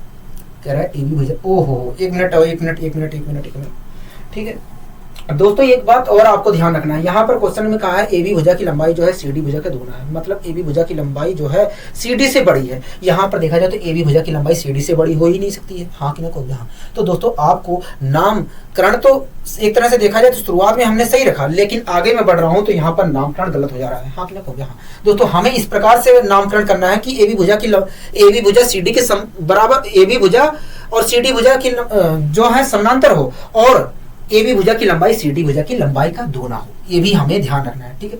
तो एक तरह से देखा जाए तो ये जो है नीचे वाली ए बी भुजा होनी चाहिए थी और ऊपर वाली भुजा सी डी होनी चाहिए थी, हाँ कि ना कहोगे हाँ। इस प्रकार से हमें नामकरण करना था। यहाँ पर देख रहे हैं ए बी भुजा सी डी के समांतर है और ए बी भुजा की लंबाई सी डी से बड़ी भी हो रही है, हाँ कि ना कहोगे हाँ। ये भी चीज आपको ध्यान रखना है, ना तो गलत हो जाएगा क्वेश्चन। दोस्तों इस क्वेश्चन में कह रहा था कि ए बी भुजा की लंबाई जो है सी डी भुजा की लंबाई का दोगुना है, मतलब अगर सी डी भुजा की लंबाई 1 यूनिट है तो ऐसी स्थिति में ए बी भुजा की लंबाई 2 यूनिट है, 2 यूनिट है, हाँ कि ना कहोगे हाँ। कह रहा है इसके विकर्ण ओ पर काटते हैं। दोस्तों अगर मैं डी बी को मिला देता हूँ, डी और बी को, डी बी शीर्ष को एक रेखा के द्वारा मिला दिया जाता हूँ तो ये कहलाएगा समलंब चतुर्भुज का विकर्ण। इसी प्रकार एसी को भी मिला देता हूँ, एसी शीर्ष को भी मिला दे देता हूँ एक रेखा के द्वारा तो ये कहलाएगा एसी विकर्ण। क्या कहलाएगा? एसी विकर्ण कहलाएगा, ठीक है। कोई दिक्कत कोई परेशानी होगी नहीं। दोस्तों आपको पता है कि यहाँ पर बनने वाला और यहाँ पर बनने वाला कोण बराबर है, हाँ कि ना कहोगे हाँ। और एक बात बताइए दोस्तों, ये और ये वाली रेखा समानांतर है, कहोगे हाँ। ऐसी स्थिति में दोस्तों यहाँ पर बनने वाला कोण और यहाँ पर बनने वाला कोण बराबर होगा, ठीक है। दोस्तों ये वाला कोण इसके बराबर है, हाँ कि ना कहोगे हाँ। और ये वाला कोण इसके बराबर है, हाँ कि ना कहोगे हाँ। इसी प्रकार दोस्तों इस त्रिभुज का, दोस्तों इसी प्रकार इस त्रिभुज का ये वाला जो कोण होगा, ये वाला जो कोण होगा इस त्रिभुज के इस वाले कोण के बराबर होगा। तो इस प्रकार देखा जाए तो दोस्तों, इस प्रकार देखा जाए तो दोस्तों, इस प्रकार दोस्तों देखा जाए तो डी ओ सी त्रिभुज ये इस प्रकार दोस्तों देखा जाए, दोस्तों इस प्रकार देखा जाए तो डी ओ सी त्रिभुज बी ओ ए के समरूप है, हाँ कि ना कहोगे हाँ। और आपको ये भी बात पता है कि जब दो त्रिभुज समरूप होते हैं तो ऐसी स्थिति में संगत भुजाओं के अनुपात का जो स्क्वायर होता है वो क्षेत्रफल का अनुपात कहलाता है, हाँ कि ना कहोगे हाँ। दोनों समरूप त्रिभुजों के क्षेत्रफल का अनुपात कहलाता है। दोस्तों सी डी भुजा का दोस्तों हमसे पूछा था कि बताइए, अच्छा ठीक है। दोस्तों हमसे कहा है इस क्वेश्चन में सी ओ डी भुजा का क्षेत्रफल क्या होगा, मतलब इस वाले त्रिभुज का क्षेत्रफल क्या होगा, हाँ कि ना कहोगे हाँ। दोस्तों आप मुझे बताइए सी डी भुजा का ए बी भुजा के साथ जो अनुपात होगा वो क्या कहलाएगा, कहोगे देखिए सी डी भुजा का ए बी भुजा के साथ जो अनुपात होगा वो एक तरह से देखा जाए तो संगत भुजाओं का अनुपात कहलाएगा, हाँ कि ना कहोगे हाँ। अगर दोस्तों दोनों त्रिभुज के संगत भुजाओं का अनुपात ये है तो आप मुझे बताइए इस संगत भुजाओं के अनुपात का स्क्वायर क्या होगा, कहोगे 1/16 होगा, ठीक है। दोस्तों दोनों संगत भुजाओं का अनुपात क्या कहलाएगा, दोनों संगत भुजाओं का अनुपात दोस्तों सी डी भुजा का ए बी भुजा के साथ अनुपात क्या होगा, कहोगे 1/2 होगा। और ये अनुपात क्या कहलाएगा, कहोगे ये अनुपात एक तरह से देखा जाए तो संगत भुजाओं का अनुपात कहलाएगा, क्या कहलाएगा, संगत भुजाओं का अनुपात कहलाएगा, ठीक है। दोस्तों ये जो संगत भुजाओं का अनुपात है अगर मैं इसका स्क्वायर कर देता हूँ तो मुझे क्या मिलेगा, कहोगे दोनों समरूप त्रिभुज के क्षेत्रफल का अनुपात मिलेगा, हाँ कि ना कहोगे हाँ। क्योंकि दोस्तों आपको पता है कि दो समरूप त्रिभुजों के क्षेत्रफल, दोस्तों क्योंकि आपको पता है कि यदि दो समरूप त्रिभुजों के हम संगत भुजाओं के अनुपात का स्क्वायर कर देते हैं तो हमें दोनों समरूप त्रिभुजों के क्षेत्रफल का अनुपात मिलता है। तो दोस्तों दोनों समरूप त्रिभुजों के संगत भुजाओं का अनुपात 1/2 था। तो इस प्रकार देखा जाए तो दोनों समरूप त्रिभुजों के क्षेत्रफल का अनुपात 1/4 होगा, हाँ कि ना कहोगे हाँ। मतलब दोस्तों यही है कि अगर COD, मतलब यही है दोस्तों अगर COD त्रिभुज का क्षेत्रफल 1 यूनिट है तो ऐसी स्थिति में AOB त्रिभुज का क्षेत्रफल 4 यूनिट है, हाँ कि ना कहोगे हाँ। लेकिन दोस्तों क्वेश्चन में कहा कि भैया AOB त्रिभुज का क्षेत्रफल 84 है, मतलब 4 यूनिट बराबर 84 सेंटीमीटर स्क्वायर के। तो एक बराबर कितने के कहोगे, एक बराबर तो 81 के, एक बराबर कितने के कहोगे, एक बराबर तो 21 के, हाँ कि ना कहोगे। दोस्तों COD का मान हमसे पूछा है, हाँ कि ना कहोगे हाँ। और COD का क्षेत्रफल है कितना कहोगे, 1 यूनिट है, मतलब और 1 यूनिट की वैल्यू क्या है, कहोगे 21 सेंटीमीटर स्क्वायर आई है। मतलब जो COD है, मतलब जो COD त्रिभुज है, COD जो त्रिभुज है उसका क्षेत्रफल जो होगा 21 सेंटीमीटर स्क्वायर होगा, क्या होगा 21 सेंटीमीटर स्क्वायर होगा। आशा करता हूं दोस्तों ये क्वेश्चन आपको अच्छी तरीके से समझ में आया होगा, ठीक है। आइए दोस्तों हम बढ़ते हैं अपने अगले क्वेश्चन की ओर। तो अगला क्वेश्चन क्या कह रहा है, कभी अगला क्वेश्चन कह रहा है कि ABCD एक समलंब चतुर्भुज है, कह रहा है ABCD एक समलंब चतुर्भुज है। इसका मतलब दोस्तों यही है कि जो हमारा समलंब है वो वृत्त के अंदर स्थित है, हाँ कि नहीं कहोगे हाँ। क्योंकि दोस्तों ये कहा है कि ABCD एक चक्रीय समलंब चतुर्भुज है। इसका मतलब दोस्तों यही है कि जो समलंब चतुर्भुज है वो वृत्त के अंदर स्थित है और उस समलंब चतुर्भुज की चारों शीर्ष वृत्त को टच कर रही है, ठीक है। आगे कह रहा है जिसमें भुजा AD और BC के समांतर कह रहा है कि जिसमें एडी भुजा बीसी के समांतर है। आगे कह रहा है यदि एबीसी भुजा की लंबाई 72 डिग्री है तब बताइए बीसीडी का मान क्या होगा, तब बताइए बीसीडी का मान क्या होगा। ठीक है दोस्तों, सबसे पहले मैं एक वृत्त बना लेता हूँ और वास्तव में इस वृत्त का यहाँ पर कोई लेना देना नहीं है।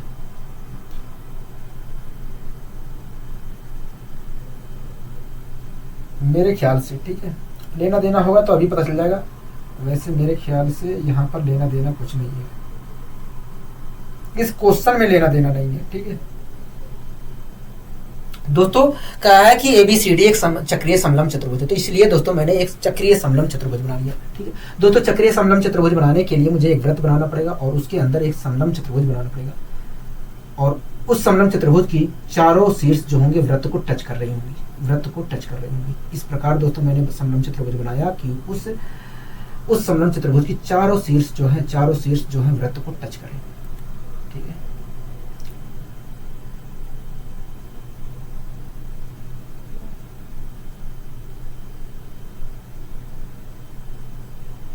दोस्तों, मैंने ये एक समलंब चतुर्भुज बना लिया। क्या बना लिया? एक समलंब चतुर्भुज बना लिया। ठीक है, कोई दिक्कत कोई परेशानी होगी नहीं, यहाँ तक तो हमें कोई दिक्कत कोई परेशानी नहीं है।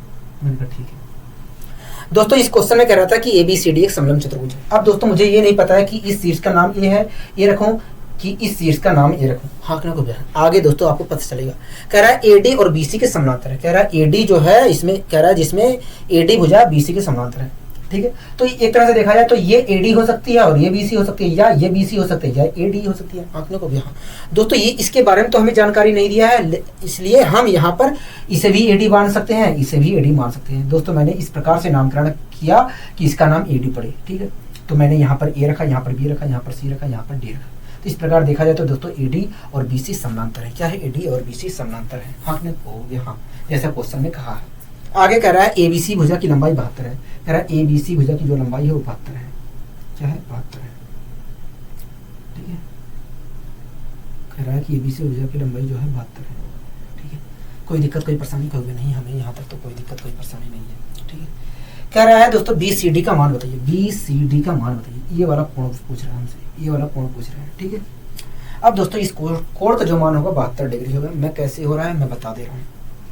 ठीक है दोस्तों, ये समांतर भुजा है, हाँ लोग यहाँ, और इन दोनों समांतर भुजाओं को एक तिर्यक रेखा काट रही है। तो ऐसी स्थिति में यहाँ पर और यहाँ पर जो बनने वाला कोण होगा उनका योग 180 डिग्री होगा। मैंने आपको बताया था बहुत पहले ही। ठीक है दोस्तों, इन और इस कोण का योग हमारा 180 डिग्री है और इस 180 में से इस कोण की भागीदारी 72 डिग्री की है, तो इस वाली कोण की भागीदारी हमारी 108 डिग्री की होगी। हाँ कि ना कहोगे? हाँ दोस्तों, आपको ये भी बात पता है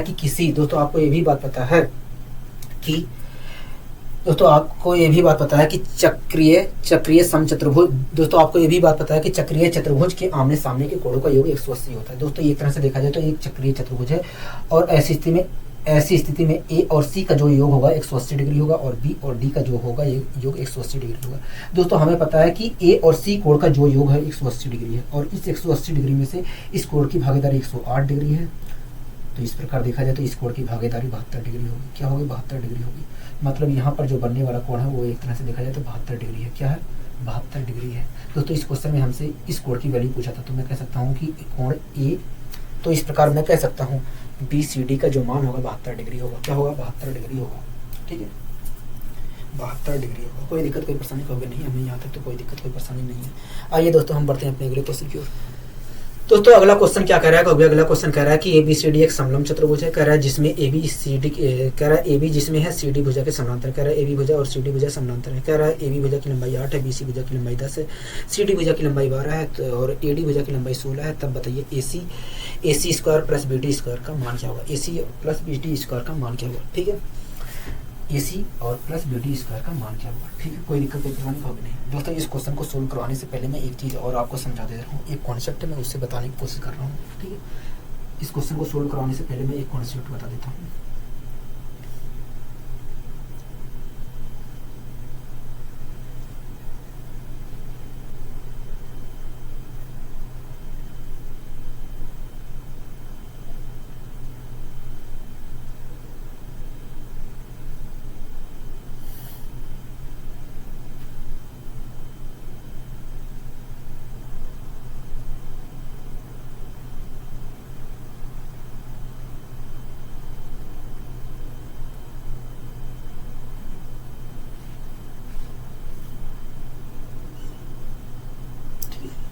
दोस्तों ये एक समलंब चतुर्भुज हमारा पी क्यू आर एस है। क्या है? पी क्यू आर एस है। दोस्तों ये हमारा एक समलंब चतुर्भुज पी क्यू आर एस है।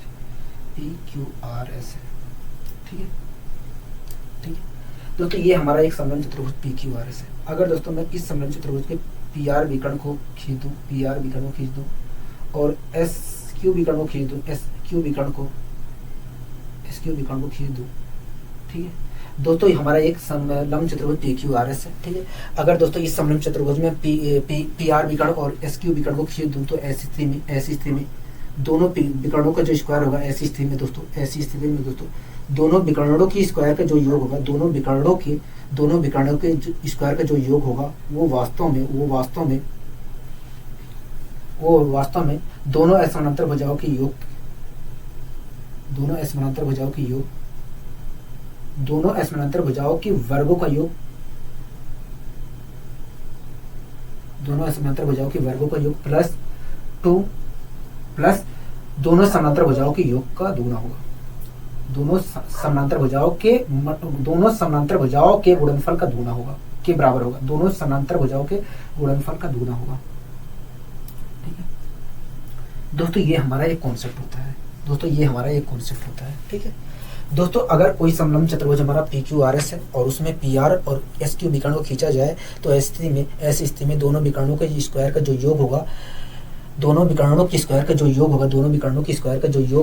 वो दोनों असमानांतर भुजाओं की स्क्वायर के योग प्लस दोनों समानांतर भुजाओं के गुणनफल का दुगुना होगा। दोनों समानांतर भुजाओं के गुणनफल का दुगुने के बराबर होगा। ठीक है, आपको ये बात ध्यान रखनी है, ठीक है। इसी कॉन्सेप्ट का दोस्तों इस क्वेश्चन में प्रयोग किया गया है। दोस्तों इसी कॉन्सेप्ट का इस क्वेश्चन में प्रयोग किया गया है। ठीक है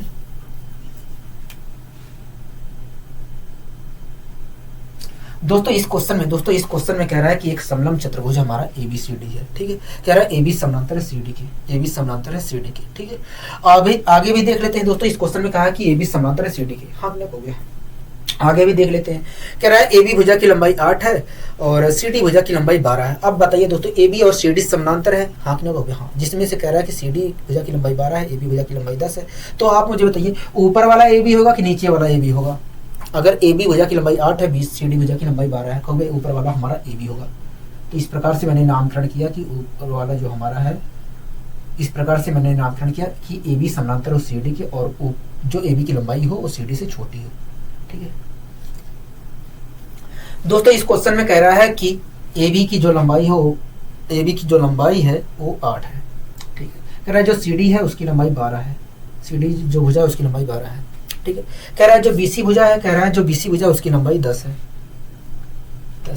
कह रहा है जो AD भुजा है उसकी लंबाई 16 है। क्या है? 16 है। ठीक है, कह रहा है AC स्क्वायर और BD के स्क्वायर का योग बताइए। हाँ कि ना हो गया? हाँ, दोनों विकर्णों का स्क्वायर का योग पूछ रहा है, ठीक है दोस्तों, आप देख रहे हैं कि ये ABCD एक समलंब चतुर्भुज है। हाँ कि ना हो गया? हाँ, तो ऐसी स्थिति में दोस्तों अगर मैं AC विकर्ण और BD विकर्ण को खींचता हूँ तो ऐसी स्थिति में दोस्तों दोनों विकर्णों की स्क्वायर का योग किसके बराबर होगा? कहोगे दोनों विकर्णों के स्क्वायर का जो योग होगा वो दोनों असमानांतर भुजाओं की स्क्वायर के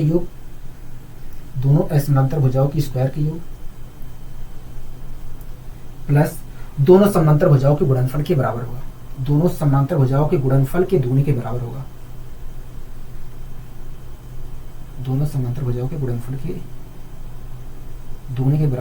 हाँ कि ना कहोगे? मतलब ये कहोगे? हाँ, ठीक है दोस्तों, इस चीज में हम सबकी वैल्यू पुट कर लेते हैं। ठीक है दोस्तों, हमें इसका योग निकालना है। हाँ कि ना कहोगे? हाँ, दोनों विकर्णों के स्क्वायर का योग निकालना है। ठीक है दोस्तों, AD की वैल्यू कितनी दी है? कहोगे देखिए, AD की वैल्यू दिया है 16 का मैं अगर स्क्वायर करता हूँ तो 256 आएगा। क्या आएगा? 256 आएगा। ठीक है, BC भुजा की लंबाई कितना दिया है? कहोगे 10 दिया है, तो अगर मैं जोड़ता हूँ तो आएगा, अगर मैं स्क्वायर करता हूँ तो 100 आएगा। ठीक है, इसी प्रकार दोस्तों दोनों समानांतर भुजाओं के गुणनफल क्या आएगा? कहोगे देखिए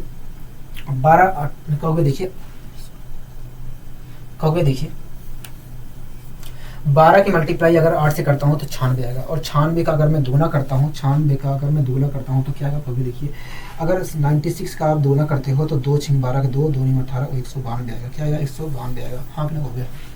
तो दोस्तों मैंने दोनों समानांतर भुजाओं के गुणनफल का दुगुना कर लिया। अब दोस्तों मैं इसे जोड़ देता हूँ। 6 2 8। हाँ कि ना हो गया? हाँ, ठीक है, 6 2 8 हो गया, 5 0 5 हो गया, 5 9 14 के 4 हाथ से लगे 1। हाँ कि ना हो गया? हाँ, ठीक है। 2 2 4 1 5। तो इस प्रकार देखा जाए तो दोनों भुजाओं के वर्गों का स्क्वायर जो होगा 548 होगा। 548 होगा। दोनों भुजाओं के वर्गों का स्क्वायर जो होगा 548 होगा। क्या होगा? 548 होगा। हाँ कि नहीं हो गया? बताइए कोई दिक्कत कोई परेशानी इस क्वेश्चन में? कोई नहीं, हमें कोई दिक्कत कोई परेशानी नहीं है। आइए दोस्तों हम बढ़ते हैं अपने अगले क्वेश्चन की ओर। अगला दोस्तों क्वेश्चन क्या कह रहा है? कभी अगला क्वेश्चन कह रहा है कि दी गई आकृति में ABCD एक आयत है। कह रहा है कि दी गई आकृति में ABCD एक आयत है। कह रहा है P और Q क्रमशः भुजा CD और BC के मध्य बिंदु है। ठीक है। कह रहा है दी गई आकृति में ABCD एक आयत है। कह रहा है P और Q क्रमशः भुजा CD और BC के मध्य बिंदु है। कह रहा है तब छायांकित भाग का क्षेत्रफल, कह रहा है तब छायांकित भाग का क्षेत्रफल, छायांकित भाग का क्षेत्रफल और अछायांकित भाग के क्षेत्रफल का अनुपात क्या होगा? कह रहा है कि तब बताइए छायांकित भाग का क्षेत्रफल और अछायांकित भाग का क्षेत्रफल का अनुपात क्या होगा? यही तो कह रहा है। कहो यहाँ दोस्तों आपके सामने एक आकृति बनाई गई है और उस आकृति में कह रहा है कि छायांकित और अछायांकित भाग का क्षेत्रफल का अनुपात क्या होगा। ठीक है दोस्तों, इस क्वेश्चन में कह रहा है ABCD एक आयत है। तो सबसे पहले मैं एक आयत बना ले रहा हूँ। सबसे पहले दोस्तों मैं एक आयत बना ले रहा हूँ। ठीक है।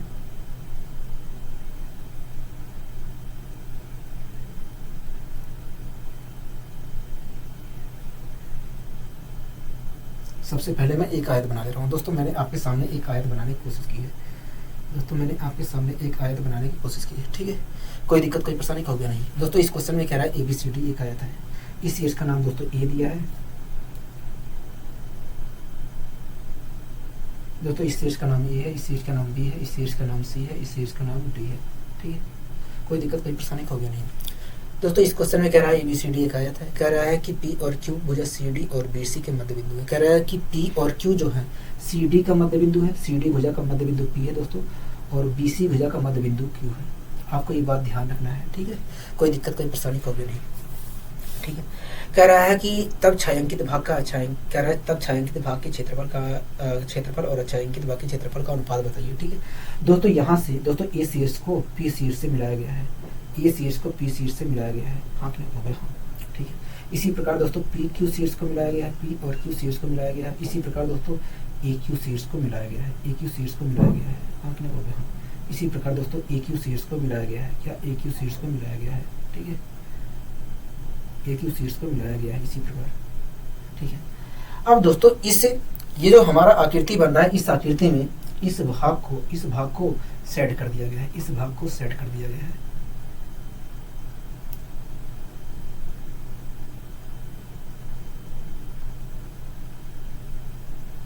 ठीक है,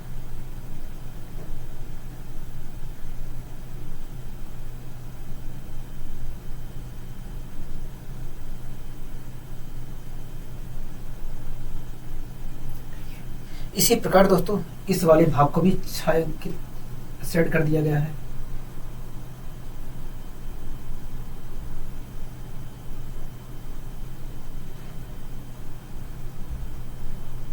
इसी प्रकार दोस्तों इस वाले भाग को भी छायांकित कर दिया गया ऐसे ही।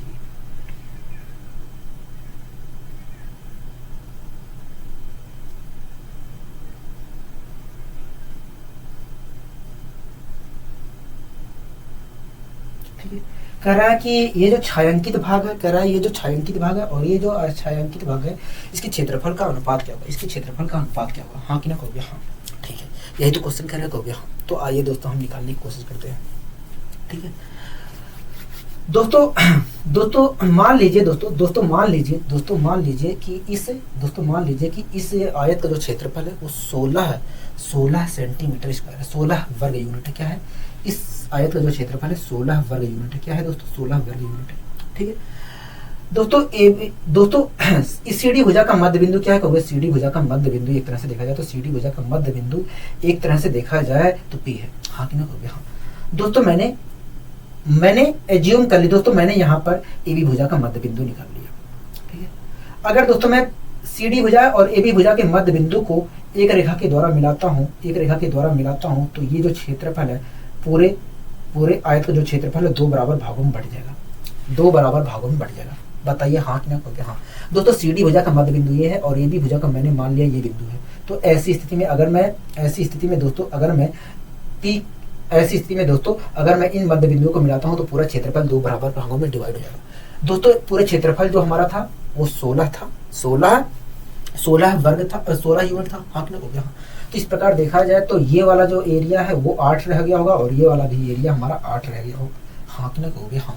कोई दिक्कत कोई परेशानी होगी नहीं। दोस्तों आपको पता है, दोस्तों आपको पता है ये एक तरह से देखा जाए तो ये एक आयत है, हाँ कि नहीं हो गया हाँ। एक तरह से देखा जाए तो ये एक आयत है दोस्तों। इस आयत में ए विकर्ण पी ए विकर्ण को देख रहे हैं हो गया हाँ। दोस्तों इस आयत में एक पीए विकर्ण खींचा गया है, तो ऐसी स्थिति में जो ये क्षेत्रफल, इस आयत का जो क्षेत्रफल है वो 2 बराबर भागों में बट गया होगा। क्योंकि आपको पता है कि अगर वर्ग या आयत या समांतर चतुर्भुज में या समचतुर्भुज में हम एक विकर्ण खींचते हैं तो पूरा क्षेत्रफल 2 बराबर भागों में डिवाइड हो जाता है। अगर दोस्तों इस आयत में ये विकर्ण खींचा गया है तो ये ये वाला विकर्ण पूरे क्षेत्रफल को 2 बराबर भागों में बांट देगा। दोस्तों इस पार्ट का जो क्षेत्रफल था वो 8 था, तो इस प्रकार देखा जाए तो इस वाले विकर्ण को खींचने पर ये वाला जो क्षेत्रफल वो 4 रह गया होगा। 1 मिनट रुकिए।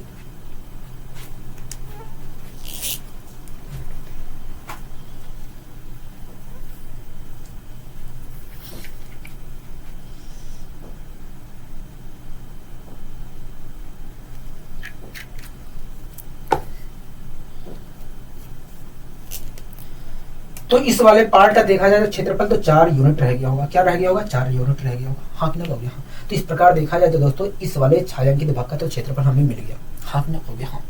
इसी प्रकार दोस्तों इस वाले पार्ट का भी ये एरिया 4 यूनिट रह गया होगा, हो गया हाँ। ठीक है दोस्तों, हमने निकाल लिया कि भैया इस अगर पूरे वर्ग का क्षेत्र, पूरे आयत का क्षेत्रफल 16 है तो इस ऐसी स्थिति में इस वाले पार्ट का जो एरिया होगा वो 4 यूनिट होगा। इतना तो कंफर्म हो गया, हो गया हाँ। ठीक है दोस्तों, एक बात बताइए, आप पी क्यू ये जो मैंने रेखा खींची थी दोस्तों, इस रेखा को एक तरह से भूल जाइए, क्या फिलहाल भूल जाइए, क्या फिलहाल भूल जाइए। ठीक है दोस्तों, आप बीसी को देख रहे हैं, हो गया हाँ। बीसी रेखा को देख रहे हैं, मैंने कहा ठीक है दोस्तों, बीसी रेखा को देख रहे हैं, बीसी का मध्य बिंदु क्यू है। ठीक है, मैंने एडी का मध्य बिंदु, एडी भुजा का मध्य बिंदु भी खोज लिया और मैंने जो ये मध्य बिंदु बीसी का मध्य बिंदु जो है और एडी का जो मध्य बिंदु है उसे एक रेखा के द्वारा मिला दिया। अब दोस्तों खुद सोचिए, अगर एबीसीडी एक आयत था और उस आयत में मैं उस आयत में एबीसीडी एक आयत है, अगर इस आयत में मैं एडी और बीसी के मध्य बिंदु को एक रेखा के द्वारा मिला देता हूं तो ये जो क्षेत्रफल है एबीसीडी का 2 बराबर भागों में बट जाएगा, हाँ कि नहीं हाँ। पूरा एरिया जो था दोस्तों, पूरा जो एरिया था वो 16 था, तो ऐसी स्थिति में इस पार्ट का जो एरिया है वो 8 यूनिट रह गया होगा, इस पार्ट का भी एरिया 8 यूनिट रह गया होगा, हाँ कि नहीं हो गया हाँ। दोस्तों ये आकृति आपको दिख रही है, हो गया हाँ। दोस्तों इस आकृति में एक विकर्ण क्यू एक खींचा गया है, तो ऐसी स्थिति में ये विकर्ण इस पूरे एरिया को 2 बराबर भागों में बांट दिया होगा कि नहीं, हो गया हाँ। दोस्तों ये एरिया हमारा 8 है, ये भी एरिया 8 है, लेकिन इस एरिया में देखा जाए तो इस वाले विकर्ण ने इसको 2 बराबर भागों में बांट दिया, इस एरिया को 2 बराबर भागों में बांट दिया। तो इस प्रकार देखा जाए तो ये वाला एरिया जो है वो 4 यूनिट रह गया होगा, हाँ कि नहीं हो गया। यहाँ तक आपको कोई दिक्कत कोई परेशानी होगी नहीं।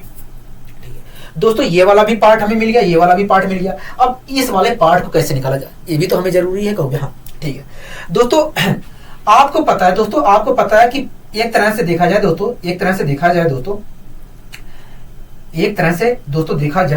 तो मैंने इस वाली रेखा को खींचा, 2 बराबर भागों में बट गया, 2 बराबर भागों में बट गया कि नहीं, कहोगे हाँ। इस वाली रेखा को खींचा मैंने, 2 बराबर भागों में बढ़ गया क्षेत्रफल। अगर मैं इस वाली रेखा को भी खींच रहा हूं तो जो पूरा क्षेत्रफल है आयत का वो 4 बराबर भागों में बढ़ जाएगा, क्या 4 बराबर भागों में बढ़ जाएगा, हाँ कि नहीं हो गया हाँ। दोस्तों पूरे आयत का जो क्षेत्रफल था 16 था, अगर 16 4 बराबर भागों में बढ़ गया तो प्रत्येक का जो क्षेत्रफल है वो 4 यूनिट हो गया होगा। मतलब ये जो है एरिया इसका 4 यूनिट होगा, इसका भी एरिया पूरा 4 यूनिट होगा, इसका भी एरिया 4 यूनिट होगा और इसका भी पूरा एरिया 4 यूनिट होगा, हाँ कि नहीं हो गया हाँ। दोस्तों आप इस वाली आकृति को देख रहे हैं, हाँ दोस्तों ये हमें नहीं भूल जाइए ये कौन सी आकृति है। ये तो हो सकता है कि आयत भी हो, वर्ग भी हो, समांतर चतुर्भुज, समचतुर्भुज, आप मान लीजिए कि इनमें से कुछ भी है। ठीक है, अब खुद सोचिए दोस्तों, ये कोई सी भी एक समांतर चतुर्भुज की आकृति हो सकती है। ठीक है दोस्तों, इस आकृति में मैं अगर एक विकर्ण पी क्यू खींच रहा हूं तो ये विकर्ण पूरे क्षेत्रफल को 2 भागों में बांट देगा, हाँ कि नहीं हो गया हाँ। इस भाग का क्षेत्रफल 4 है, अगर इस विकर्ण को मैं खींच रहा हूं तो पूरा क्षेत्रफल 2 बराबर भागों में बढ़ जाएगा। मतलब अगर इस विकर्ण को खींच रहा हूं तो ये वाला एरिया हमारा 2 यूनिट रह गया होगा और ये वाला एरिया हमारा 2 यूनिट रह गया होगा, हाँ कि नहीं हो गया हाँ। यहाँ तक आपको कोई दिक्कत कोई परेशानी हो गया नहीं, हमें यहाँ तक कोई दिक्कत कोई परेशानी नहीं। ठीक है दोस्तों, एक बात बताइए, पूरा एरिया कितना तक हो गया? पूरा एरिया तो 16 था, हाँ कि नहीं हो गया। उसमें से छायांकित भाग का क्षेत्रफल कितना हो गया? देखिए छायांकित भाग का क्षेत्रफल तो देखा जाए 10 यूनिट है, क्या है 10 यूनिट है। तो अछायांकित भाग का क्षेत्रफल कितना होगा? अछायांकित भाग का क्षेत्रफल देखा जाए तो 6 6 यूनिट होगा। क्या होगा? 6 होगा। मतलब ये जो है एरिया है इसका, ये जो एरिया है वो 6 यूनिट है। हाँ कि ना? हाँ। कह रहा था छायांकित भाग का अछायांकित भाग के साथ क्षेत्रफल का अनुपात क्या होगा? छायांकित भाग कितना है? कहोगे 16 है।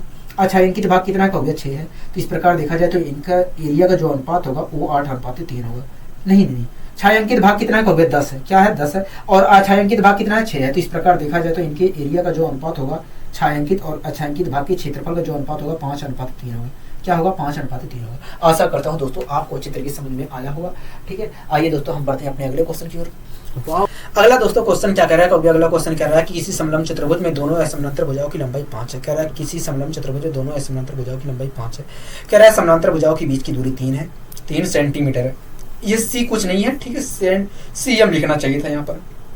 कह रहा है किसी समलंब चतुर्भुज में दोनों असमांतर भुजाओं की लंबाई 5 कह रहा है समांतर भुजाओं के बीच की दूरी 3 है। आपको पता है कि समांतर भुजाओं के बीच की दूरी हमेशा बराबर होती है। हाँ नहीं बोले? हाँ।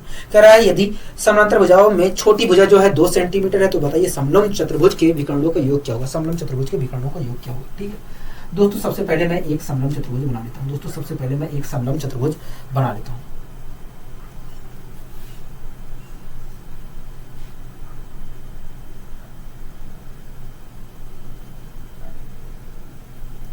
दोस्तों मैंने एक समलंब चतुर्भुज बना लिया। क्या बना लिया? एक समलंब चतुर्भुज बना लिया। दोस्तों मैंने एक समलंब चतुर्भुज बना लिया। क्या बना लिया? एक समलंब चतुर्भुज बना लिया। ठीक है, और इसका नाम दे दिया ABCD समलंब चतुर्भुज दे दिया। इसका नाम दे दिया दोस्तों मैंने ABCD समलंब चतुर्भुज। ठीक है, कोई दिक्कत कोई परेशानी कहोगे नहीं, हमें यहाँ तक तो कोई दिक्कत कोई परेशानी नहीं है। ठीक है, कह रहा है दोस्तों इस समलंब, दोस्तों इस क्वेश्चन में कह रहा है कि दो समलंब चतुर्भुज की असमांतर भुजाओं की लंबाई 5 है। असमांतर भुजाओं की लंबाई क्या है? 5 है। दोस्तों ये असमांतर और ये भी असमांतर भुजा है, तो इसकी लंबाई देखा जाए तो 5 है। हाँ ना हो गया? ठीक है, कह रहा है इनके कह रहा है समांतर भुजाओं के बीच की दूरी 3 है। मान लिया दोस्तों ये वाली जो दूरी है, दोस्तों कह रहा है समांतर भुजाओं के बीच की दूरी 3 है। तो इस प्रकार देखा जाए तो ये दूरी हमारी 3 होगी। इस प्रकार यहाँ पर भी देखा जाए तो ये भी दूरी होगी समांतर भुजाओं की। होगी? हाँ, ये भी दोस्तों दूरी 3 है। दोस्तों ये जो दूरी होगी एक तरह से लंब होगी। ठीक है, ये लंब होगी। ठीक है दोस्तों, आप इस त्रिभुज को देख रहे हैं? हाँ दोस्तों, इस त्रिभुज में लंब हमारा 3 है, कर्ण हमारा 5 है, तो आधार जो होगा ये वाली जो भुजा होगी वो 4 होगी। क्या होगी? 4 होगी। इसी प्रकार दोस्तों यहाँ पर भी देखा जाए तो ये वाली भुजा हमारी 4 होगी, क्योंकि कर्ण हमारा 5 है और लंब हमारा 3 है, तो ऐसी स्थिति में आधार जो होगा 4 होगा। ठीक है दोस्तों, इस समांतर चतुर्भुज में दोस्तों समलंब होना चाहिए था। ठीक है, अच्छा ठीक है दोस्तों, इस समलंब चतुर्भुज में जो छोटी भुजा, समांतर भुजाओं में से जो छोटी भुजा है उसकी लंबाई 2 है। मतलब ये वाली जो भुजा है 2 है। ठीक है दोस्तों, आपको पता है कि ये आकृति एक तरह से समांतर चतुर्भुज होगी, तो ऐसी स्थिति में आमने सामने की भुजा बराबर है। अगर ये 2 सेंटीमीटर है तो ये भी 2 सेंटीमीटर ही होगी। 2 सेंटीमीटर ही होगी। हाँ क्या होगी? हाँ। कह रहा है विकर्ण की लंबाई का योग, विकर्ण की लंबाई का योग बताइए। विकर्णों की लंबाई का योग बताइए। समलंब चतुर्भुज के विकर्णों का योग बताइए। समलंब चतुर्भुज के विकर्णों का योग बताइए। हाँ क्या होगी? हाँ दोस्तों, मैं AC विकर्ण को खींच दे रहा हूँ। AC विकर्ण को खींच दे रहा हूँ और DB विकर्ण को भी खींच दे रहा हूँ। DB विकर्ण को भी खींच दे रहा हूँ। कह रहा है कि ये जो दोनों विकर्ण है इनकी लंबाई का योग बताइए। स्क्वायर का योग नहीं, लंबाई का योग बताइए। स्क्वायर का योग नहीं पूछ रहा है, लंबाई का योग पूछ रहा है। हाँ क्या होगी? हाँ दोस्तों आप इस त्रिभुज को देख रहे हैं? कहोगे हाँ। दोस्तों इस त्रिभुज को देख रहे हैं? कहोगे हाँ। ठीक है दोस्तों, आप इस त्रिभुज को देख रहे हैं? कहोगे हाँ। दोस्तों इस त्रिभुज में ये देखा जाए तो ये वाली जो भुजा है हमारा आधार है, ये वाली भुजा हमारी क्या है? कहोगे ये वाली भुजा हमारी लंब है। तो ये वाली AC जो विकर्ण है ये क्या है? कहोगे कर्ण है। हाथ में कहोगे हाँ। तो अगर दोस्तों मैं पाइथागोरस प्रमेय लगाता हूँ तो जो कर्ण वाली भुजा है, अगर मैं पाइथागोरस प्रमेय लगाता हूँ तो पाइथागोरस प्रमेय के अनुसार देखा जाए तो AC भुजा का जो स्क्वायर होगा, AC भुजा का जो स्क्वायर होगा वो इस वाली भुजा और इस वाली भुजा के स्क्वायर के योग के बराबर होगा। हाँ में हो गया? हाँ, इस वाली भुजा और इस वाली भुजा के स्क्वायर के योग के बराबर होगा। दोस्तों इस वाली भुजा का स्क्वायर 9 होगा और इस वाली भुजा का स्क्वायर देखा जाए तो 36 होगा। तो इस प्रकार देखा जाए तो AC भुजा की जो लंबाई आएगी, AC भुजा की जो लंबाई आएगी 3√5 आएगी। 45 आएगा और 45 का मैं वर्गमूल निकालूंगा तो 3√5 सेंटीमीटर आएगी। हाँ ना हो गया? हाँ ठीक है। इसी प्रकार दोस्तों आप इस त्रिभुज को देख रहे हैं? कहोगे हाँ। दोस्तों इस त्रिभुज में देखा जाए तो ये वाली भुजा हमारी क्या है? लंब है। ये वाली भुजा हमारी आधार है और ये वाली भुजा हमारी क्या है? कर्ण है। BD जो है कर्ण है। हाँ ना हो गया? हाँ। तो यहाँ पर भी मैं पाइथागोरस प्रमेय लगाऊंगा तो आएगा BD भुजा का जो स्क्वायर होगा। अगर मैं पाइथागोरस प्रमेय लगाऊं तो BD भुजा का जो स्क्वायर होगा वो वास्तव में बराबर होगा लंब के स्क्वायर और आधार के स्क्वायर के योग के बराबर होगा। लंब का स्क्वायर जो है दोस्तों वो 9 है और आधार का जो स्क्वायर होगा वो क्या होगा? कहोगे देखिए यहाँ से यहाँ तक की लंबाई 6 है तो 36 होगा। तो इस प्रकार देखा जाए तो बी डी भुजा की जो लंबाई निकल कर आएगी वो 3/5 आएगी। क्या आएगी? 3/5 आएगी, 3/5 आएगी। हाँ कि नहीं कहोगे? हाँ, ठीक है, 3/5 आएगी। दोस्तों एसी भुजा की लंबाई 3/5 है। एसी जो विकर्ण है दोस्तों, जो समलंब चतुर्भुज की जो एसी विकर्ण है उसका लंबाई 3/5 है, और जो दूसरा विकर्ण है उसकी लंबाई 3/5 है। तो दोनों विकर्णों का योग क्या होगा? कभी दोनों विकर्णों का योग देखा जाए तो 6/5 होगा। क्या होगा? 6/5 होगा, 6/5 होगा। आशा करता हूँ दोस्तों ये क्वेश्चन आपको अच्छी तरीके से समझ में आया होगा। ठीक है, आइए दोस्तों हम बढ़ते हैं अपने अगले दोस्तों क्वेश्चन क्या कर रहा है? अगला क्वेश्चन कह रहा है कि ABCD एक समलंब चतुर्भुज है, कह रहा है जिसमें दो समांतर भुजाएं AB, कह रहा है जिसमें दो समांतर भुजाएं, एक AB है, एक कह रहा है CD है, और उसकी लंबाई 2 और 3 सेंटीमीटर है। ठीक है, कह रहा है E और F जो है समांतर भुजाओं के मध्य बिंदु है। कह रहा है E और F समांतर भुजाओं के मध्य बिंदु है। ठीक है, कह रहा है ABEF और EFCD के क्षेत्रफल का अनुपात क्या होगा? कह रहा है ABEF और EFCD के क्षेत्रफल का अनुपात क्या होगा? ठीक है, इस क्वेश्चन में हमसे कह रहा है कि भैया ABEF और EFCD के क्षेत्रफल का अनुपात क्या है। ठीक है, सबसे पहले मैं एक समलंब चतुर्भुज बना लेता हूँ।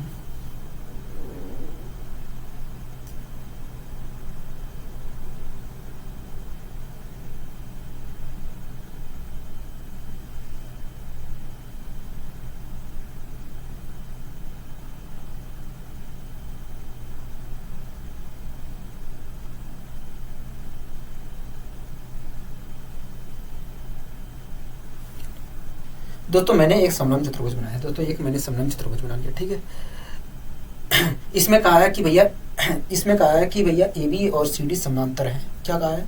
समांतर है, जिसमें AB की लंबाई 2 है, CD की लंबाई 3 है। तो इस प्रकार देखा जाए तो ऊपर वाली भुजा AB होगी, नीचे वाली भुजा CD होगी। हाँ, तो दोस्तों मैंने इस प्रकार व्यवस्थित किया कि ये वाली AB और CD समांतर हो और AB की लंबाई CD से छोटी हो। ठीक है, AB की लंबाई दोस्तों 2 सेंटीमीटर दिया है, CD की लंबाई हमें 3 सेंटीमीटर दिया है। हाँ, ठीक है, कह रहा है एक मिनट। ठीक है। दोस्तों हमें समांतर भुजा जो AB और CD है उसकी लंबाई जो है 2 और 3 दिया है। हाँ कि नहीं? हाँ, 2 और 3 दिया है। क्या दिया है? 2 और 3 दिया है। हाँ कि नहीं? हाँ, ठीक है। दोस्तों जो दोनों समांतर भुजाएं हैं, दोस्तों जो समांतर दोनों समांतर भुजाएं हैं उनकी लंबाई का अनुपात क्या है? दोनों जो समांतर भुजा AB और CD है उनकी लंबाई का अनुपात क्या है? कहोगे 2:3 है। यही तो है, कहोगे हाँ, ठीक है। दोस्तों 2:3 है। क्या मैं 2:3 को मैं क्या 4:6 लिख सकता हूँ? कहोगे लिख सकते हैं, कोई दिक्कत नहीं है। दोस्तों मैं चाहे 2:3 कहूँ चाहे 4:6 कहूँ, कोई दिक्कत कोई परेशानी नहीं है। दोस्तों अब बात आती है कि मैंने ऐसे क्यों किया, मैंने 4:6 क्यों लिया, 2:3 क्यों नहीं लिया? दोस्तों मैंने इसलिए लिया मैंने इसलिए ऐसा किया क्योंकि दोस्तों अगर मैं AD का मध्य बिंदु और BC के मध्य बिंदु को एक रेखा के द्वारा मिलाऊंगा तो ऐसी स्थिति में वो उस रेखा की जो लंबाई होगी इस और इस भुजा के योग का आधा होगा। अगर मैं दोस्तों 2:3 लेता तो 2 और 3 का जोड़ करता, दोनों भुजाओं की योग का जोड़ करता और आधा करता तो फ्रैक्शन बन जाता, जुड़ता नहीं। तो दोस्तों मैंने AB और CD भुजा का अनुपात 4:6 ले लिया। अब दोस्तों अगर मैंने AB और CD भुजा का अनुपात 4:6 ले लिया तो आप मुझे बताइए, इस प्रकार देखा जाए तो AB भुजा की लंबाई 4 होगी और CD भुजा की लंबाई 6 होगी। अब दोस्तों अगर मैं AD और BC के मध्य बिंदु को जोड़कर एक रेखा के द्वारा मिला रहा हूँ, अगर AD और BC के मध्य बिंदु को एक रेखा के द्वारा मिला रहा हूँ तो ऐसी स्थिति में उस रेखा की लंबाई जो होगी इन दोनों के योग का आधा होगा, मतलब 5 यूनिट होगा। हाँ कि नहीं हो गया? अगर 2-3 रखा होता तो 5/2 आता, तो एक तरह से फ्रैक्शन बन जाता। हाँ कि नहीं हो गया? हाँ, इसलिए दोस्तों मैंने यहाँ पर ऐसे किया। ठीक है, वैसे और कोई दिक्कत नहीं थी। दोस्तों इस क्वेश्चन में कह रहा है AD का जो मध्य बिंदु है E है और BC का जो मध्य बिंदु है F है। ठीक है, कह रहा है कि ABEF और कह रहा है ABEF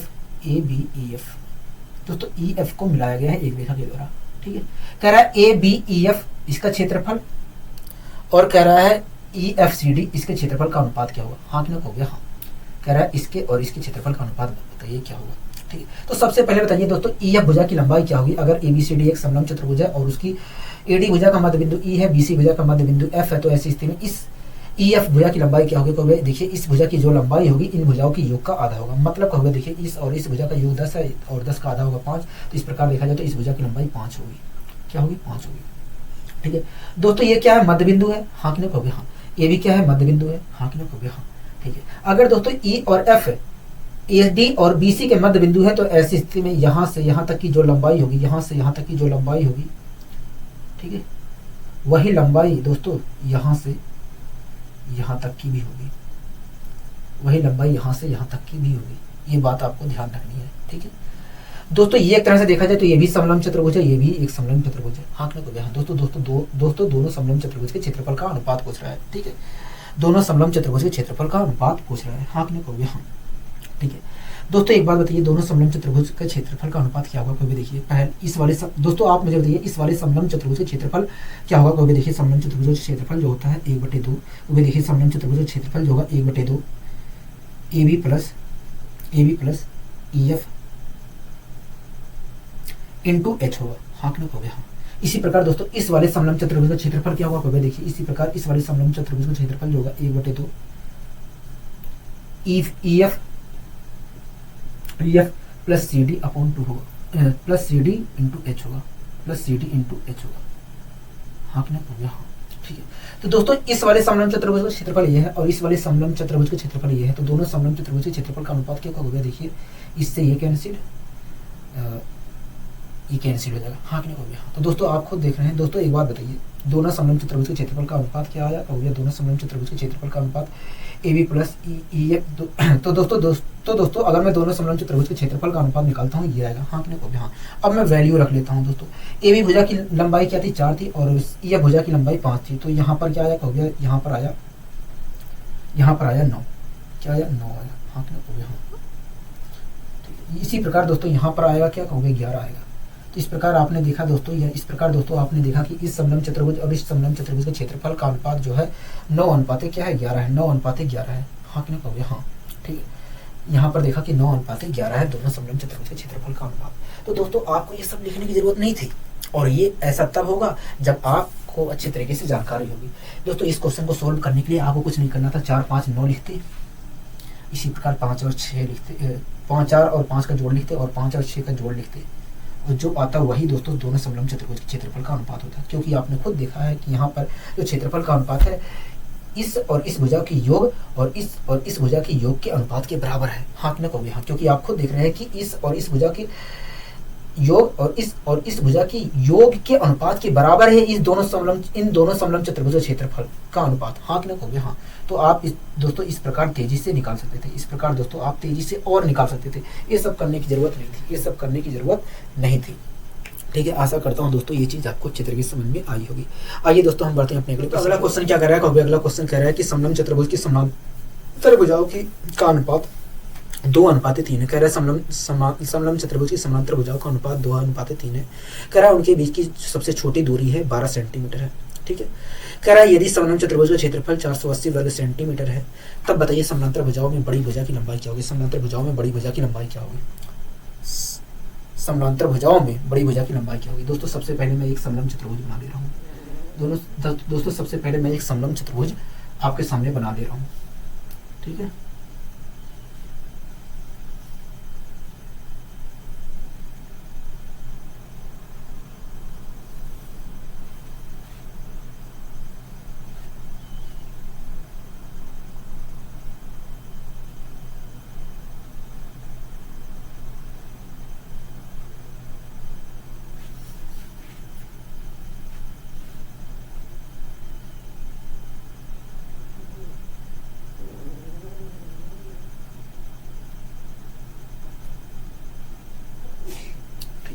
दोस्तों ये एक मैंने समलंब चतुर्भुज बनाया है। दोस्तों ये एक मैंने समलंब चतुर्भुज बनाया है, ठीक है।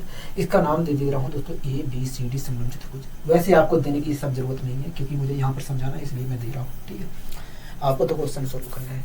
कह रहा है कि समलंब चतुर्भुज की दो समांतर भुजाओं की का अनुपात जो है 2:3 है। वास्तव में यहाँ पर इस फिगर का कोई मतलब नहीं है, ठीक है। कह रहा है कि दो समांतर भुजाएं उनमें से सबसे छोटी भुजा और सबसे बड़ी भुजा का जो अनुपात है 2:3 है। मतलब ये वाली भुजा 2 है, ये वाली भुजा हमारी 3 है, ठीक है। मान लेते हैं दोस्तों अगर दोनों समांतर भुजाओं का अनुपात 2:3 है तो मान ले रहा हूँ कि पहली जो समांतर भुजा वो 2x है और जो दूसरी समांतर भुजा 3x है, ठीक है। कह रहा है कि उनके बीच की दूरी 12 है। कह रहा है ये जो बीच की दूरी है वो 12 है, ठीक है। दोस्तों जो बीच की दूरी होती है वो वास्तव में लंब होती है, मतलब ये जो लंबाई है लंब होती है, मतलब ऊंचाई जो है 12 है दोस्तों। जो बीच की दूरी है वो एक तरह से ऊंचाई होती है। क्या होती है? ऊंचाई होती है। मतलब ये जो लंब है या ऊंचाई है 12 सेंटीमीटर है। ठीक है, कह रहा है इस समलंब चतुर्भुज का क्षेत्रफल जो है 480 वर्ग सेंटीमीटर है। 480 वर्ग सेंटीमीटर है। 480 वर्ग सेंटीमीटर है। ठीक है दोस्तों, समलंब चतुर्भुज का क्षेत्रफल जो होता है 1/2 दोनों समांतर भुजाओं का योग इंटू हाइट होता है। दोनों समांतर भुजाओं का योग 5x है। ठीक है, 5x है। हाँ, और हाइट कितना है? 12 है। ठीक है, इतना क्षेत्रफल होगा। तो अगर मैं समलंब चतुर्भुज का क्षेत्रफल निकालता हूँ तो इतना होगा, लेकिन क्वेश्चन कह रहा है 480 है, मतलब ये बराबर 480 के। हाँ कि नहीं हो गया? ठीक है, 2 6 12 6 8 48। 5x की वैल्यू निकाल, एक x की वैल्यू निकालता हूँ तो आएगा 16। हाँ कि नहीं? हाँ कि नहीं हो गया? हाँ 16 आ गया। क्या आया? 16 आ गया। हाँ कि नहीं हो गया? ठीक है दोस्तों, हमसे पूछा था कि बताइए सबसे बड़ी भुजा की लंबाई। दोस्तों समानांतर भुजाओं में सबसे बड़ी भुजा की लंबाई तो ये वाली 3x है। आंकने को भी हाँ, अगर x की वैल्यू रख देता हूँ तो सबसे बड़ी वास्तव में भुजा मिल जाएगी। तो मैंने रख दिया तो आ गया सबसे बड़ी भुजा की लंबाई 48 सेंटीमीटर। क्या आ गई? 48 सेंटीमीटर आ गई। आंकने को भी हाँ। ठीक है, कोई दिक्कत कोई परेशानी कहोगे नहीं, हमें कोई दिक्कत कोई परेशानी नहीं है, हमें इस क्वेश्चन में कोई दिक्कत कोई परेशानी नहीं है। आइए दोस्तों हम बढ़ते हैं अपने अगले क्वेश्चन की ओर। दोस्तों अगला क्वेश्चन क्या कर रहा है? कहोगे अगला क्वेश्चन कह रहा है कि दी गई आकृति में ABCD एक समानांतर चतुर्भुज है। कह रहा है दी गई आकृति में ABCD एक समानांतर चतुर्भुज है। कह रहा है यदि AOB का क्षेत्रफल, कह रहा है यदि AOB का क्षेत्रफल 19 वर्ग सेंटीमीटर है तो बताइए त्रिभुज OBC का क्षेत्रफल क्या होगा? OBC का क्षेत्रफल क्या होगा? हाँ कि ना कहोगे? हाँ। ठीक है, कोई दिक्कत कोई परेशानी कहोगे नहीं। दोस्तों सबसे पहले मैं इस आकृति को यहाँ पर बना लेता हूँ। सबसे पहले मैं इस आकृति को यहाँ पर बना लेता हूँ।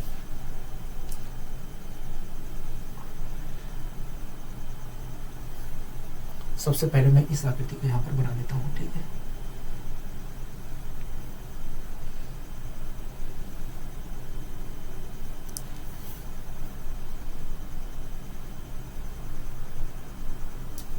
दोस्तों मैंने एक समानांतर चतुर्भुज बना लिया। दोस्तों ये मैंने एक समानांतर चतुर्भुज बनाने की कोशिश की है। दोस्तों मैंने ये एक समानांतर चतुर्भुज बनाने की कोशिश की है। ठीक है, मैंने एक समानांतर चतुर्भुज बनाने की कोशिश की है। दोस्तों इसका नाम है ABCD समानांतर चतुर्भुज। ABCD समानांतर चतुर्भुज है। ठीक है, अब दोस्तों इस समानांतर चतुर्भुज में दोस्तों इस समानांतर चतुर्भुज में एक विकर्ण DB खींची गई है। एक विकर्ण DB खींची गई है। क्या खींची गई है? DB विकर्ण खींची गई है। ठीक है दोस्तों, इस DB पर एक बिंदु O है। इस DB विकर्ण पर एक बिंदु O है। ठीक है, एक बिंदु O है। ठीक है, और AO को मिलाया गया है। AO बिंदु को मिलाया गया है। A शीर्ष और O बिंदु को मिलाया गया है एक रेखा की तरह। ठीक है, यहाँ तक आपको कोई दिक्कत कोई परेशानी नहीं होनी चाहिए। ठीक है, इसी प्रकार दोस्तों OC को भी मिलाया गया है। इसी प्रकार दोस्तों OC को भी मिलाया गया है। OC को भी मिलाया गया है। ठीक है, कह रहा है ये जो है, कह रहा है ये है इसका क्षेत्रफल 19 है। क्या है? 19 वर्ग सेंटीमीटर है। हाँ, कह रहा है OBC का क्षेत्रफल बताइए। OBC का क्षेत्रफल बताइए। ठीक है दोस्तों, मैंने इस क्वेश्चन को सोल्व करने के लिए AC विकर्ण को भी खींच लिया। AC विकर्ण को भी खींच लिया। AC विकर्ण को भी खींच लिया। हाँ कि नहीं कहोगे? हाँ, AC विकर्ण को भी खींच लिया। आपको कोई दिक्कत कोई परेशानी कहोगे नहीं? आपको कोई दिक्कत कोई परेशानी है कहोगे नहीं? हमें कोई दिक्कत कोई परेशानी नहीं है, हमें कोई दिक्कत कोई परेशानी नहीं है, हमें कोई दिक्कत कोई परेशानी यहाँ तक नहीं है। मैंने कहा ठीक है, मैंने कहा ठीक है।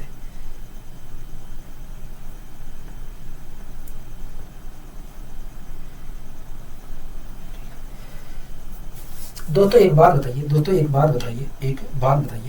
आपको पता है कि अगर दोस्तों आपको एक बात पता है कि यदि किसी समानांतर चतुर्भुज में दोस्तों आपको पता है कि किसी समानांतर चतुर्भुज में जो विकर्ण होते हैं एक दूसरे को समान बराबर भागों में बांटते हैं। हाँ आपने कहोगे? हाँ। ठीक है, मतलब अगर ये दोनों विकर्ण इस बिंदु पर काट रहे हैं तो ऐसी स्थिति में इस भुजा की जितनी लंबाई होगी उतनी ही लंबाई इस भुजा की होगी। हाँ कि नहीं कहोगे? हाँ, कोई दिक्कत कोई परेशानी है कहोगे नहीं? ठीक है, इसका मतलब ये देखा जाए तो एक तरह से इस विकर्ण AC का मध्य बिंदु है। क्या है? AC विकर्ण का मध्य बिंदु है। हाँ कि नहीं कहोगे? हाँ। दोस्तों हमें पता चलेगा कि इस त्रिभुज, दोस्तों यहाँ पर पता चलेगा कि ये जो है एक तरह से AC विकर्ण का मध्य बिंदु है। ठीक है दोस्तों, आप AOC त्रिभुज को देख रहे हैं कहोगे? हाँ। दोस्तों AOC त्रिभुज को आप देख रहे हैं कहोगे? हाँ, AOC त्रिभुज को हम देख रहे हैं। मैंने कहा ठीक है दोस्तों, AOC त्रिभुज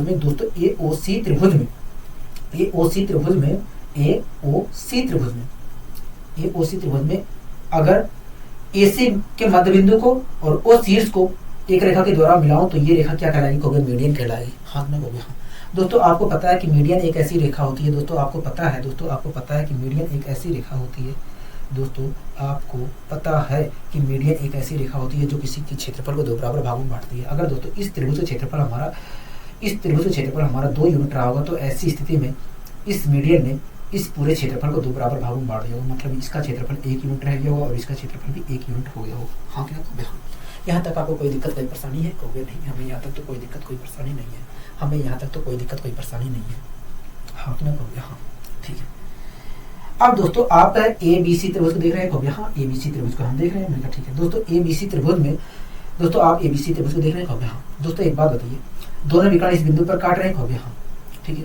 दोनों विकर्ण इस बिंदु पर काट रहे हैं, दोनों विकर्ण इस बिंदु पर काट रहे हैं, ठीक है। दोस्तों ये क्या है, कहोगे ये एक तरह से देखा जाए तो AC विकर्ण का मध्य बिंदु है, ठीक है। दोस्तों अगर AC विकर्ण का मध्य बिंदु, अगर दोस्तों AC विकर्ण का मध्य बिंदु ये है, AC विकर्ण का मध्य बिंदु ये है, ठीक है, और इस मध्य बिंदु को अगर मैं 20 शीर्ष से मिला रहा हूं तो ये रेखा क्या कहलाएगी, कहोगे ये मीडियन कहलाएगी। हाँ कि ना कहोगे? हाँ। दोस्तों आपको पता है कि मीडियन एक ऐसी रेखा होती है जो किसी के क्षेत्रफल को दो बराबर भागों में बांटती है। मतलब अगर ACB का क्षेत्रफल, ACB त्रिभुज का क्षेत्रफल हमारा 4 यूनिट रहा होगा तो ऐसी स्थिति में इस माध्यिका ने पूरे क्षेत्रफल को दो बराबर भागों में बांट दिया होगा, मतलब इस वाले भाग का भी क्षेत्रफल 2 यूनिट रह गया होगा और इस वाले भाग का क्षेत्रफल भी 2 यूनिट रह गया होगा। हाँ कि ना कहोगे? हाँ ठीक है। दोस्तों ये मध्य बिंदु है, अगर मैं इस मध्य बिंदु को, दोस्तों AC का मध्य बिंदु ये है, अगर मैं इस शीर्ष से इस मध्य बिंदु को मिलाता हूं तो ये रेखा मीडियन कहलाएगी। और आपको पता है मीडियन एक ऐसी रेखा होती है जो किसी त्रिभुज के क्षेत्रफल को दो बराबर भागों में बांटती है, मतलब अगर इस त्रिभुज का क्षेत्रफल हमारा 6 यूनिट रहा होगा तो ऐसी स्थिति में इस माध्यिका ने इस पूरे क्षेत्रफल को 3-3 के भाग में बांट दिया। हाँ कि ना कहोगे? हाँ ठीक है। कोई दिक्कत कोई परेशानी कहोगे नहीं। तो मान लिया दोस्तों मैंने इस त्रिभुज का क्षेत्रफल भी 1 यूनिट था, इस त्रिभुज का क्षेत्रफल भी 1 यूनिट था, तो इस हिसाब से देखा जाए तो इस माध्यिका ने 1 और 1 के हिस्सों में इस क्षेत्रफल को बांट दिया, इस क्षेत्रफल को 1 और 1 के हिस्सों में बांट दिया। हाँ कि ना कहोगे? हाँ। तो इस प्रकार दोस्तों देखा जाए तो इस प्रकार दोस्तों देखा जाए तो इस त्रिभुज का क्षेत्रफल जितना है उतना ही क्षेत्रफल इस त्रिभुज का भी है। हाँ कि ना कहोगे? हाँ। तो दोस्तों इस प्रकार देखा जाए तो AOB त्रिभुज का जितना क्षेत्रफल है उतना ही क्षेत्रफल इस त्रिभुज का भी है, कहोगे? हाँ। तो इस प्रकार दोस्तों खुद आप देख रहे हैं, तो दोस्तों इस प्रकार आप खुद देख रहे हैं, दोस्तों इस प्रकार आप खुद देख रहे हैं कि इस त्रिभुज का जितना क्षेत्रफल उतना ही इस त्रिभुज का। हाँ कि ना कहोगे? हाँ। तो एक तो बात स्पष्ट हो गई कि इस त्रिभुज का जितना क्षेत्रफल होगा उतना ही क्षेत्रफल इस त्रिभुज का भी होगा। हाँ कि ना कहोगे? हाँ ठीक है।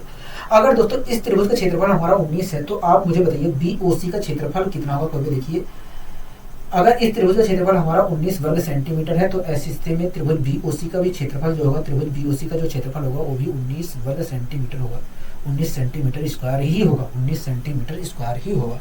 हाँ कि ना कहोगे? हाँ। बताइए यहाँ तक आपको कोई दिक्कत कोई परेशानी है, कहोगे नहीं, हमें कोई दिक्कत कोई परेशानी नहीं है, क्योंकि आपने अच्छे तरीके से समझाने का यहाँ पर प्रयास किया है। मैंने कहा ठीक है, कोई दिक्कत कोई परेशानी नहीं हुई है, तो ठीक है। आशा करता हूँ दोस्तों आज की क्लास आपको अच्छी लगी होगी। अगर दोस्तों आज की क्लास आपको अच्छी लगी है तो वीडियो को लाइक और शेयर करना मत भूलिए। आज के लिए दोस्तों बस इतना ही, मिलते हैं अगली वीडियो में। नमस्कार।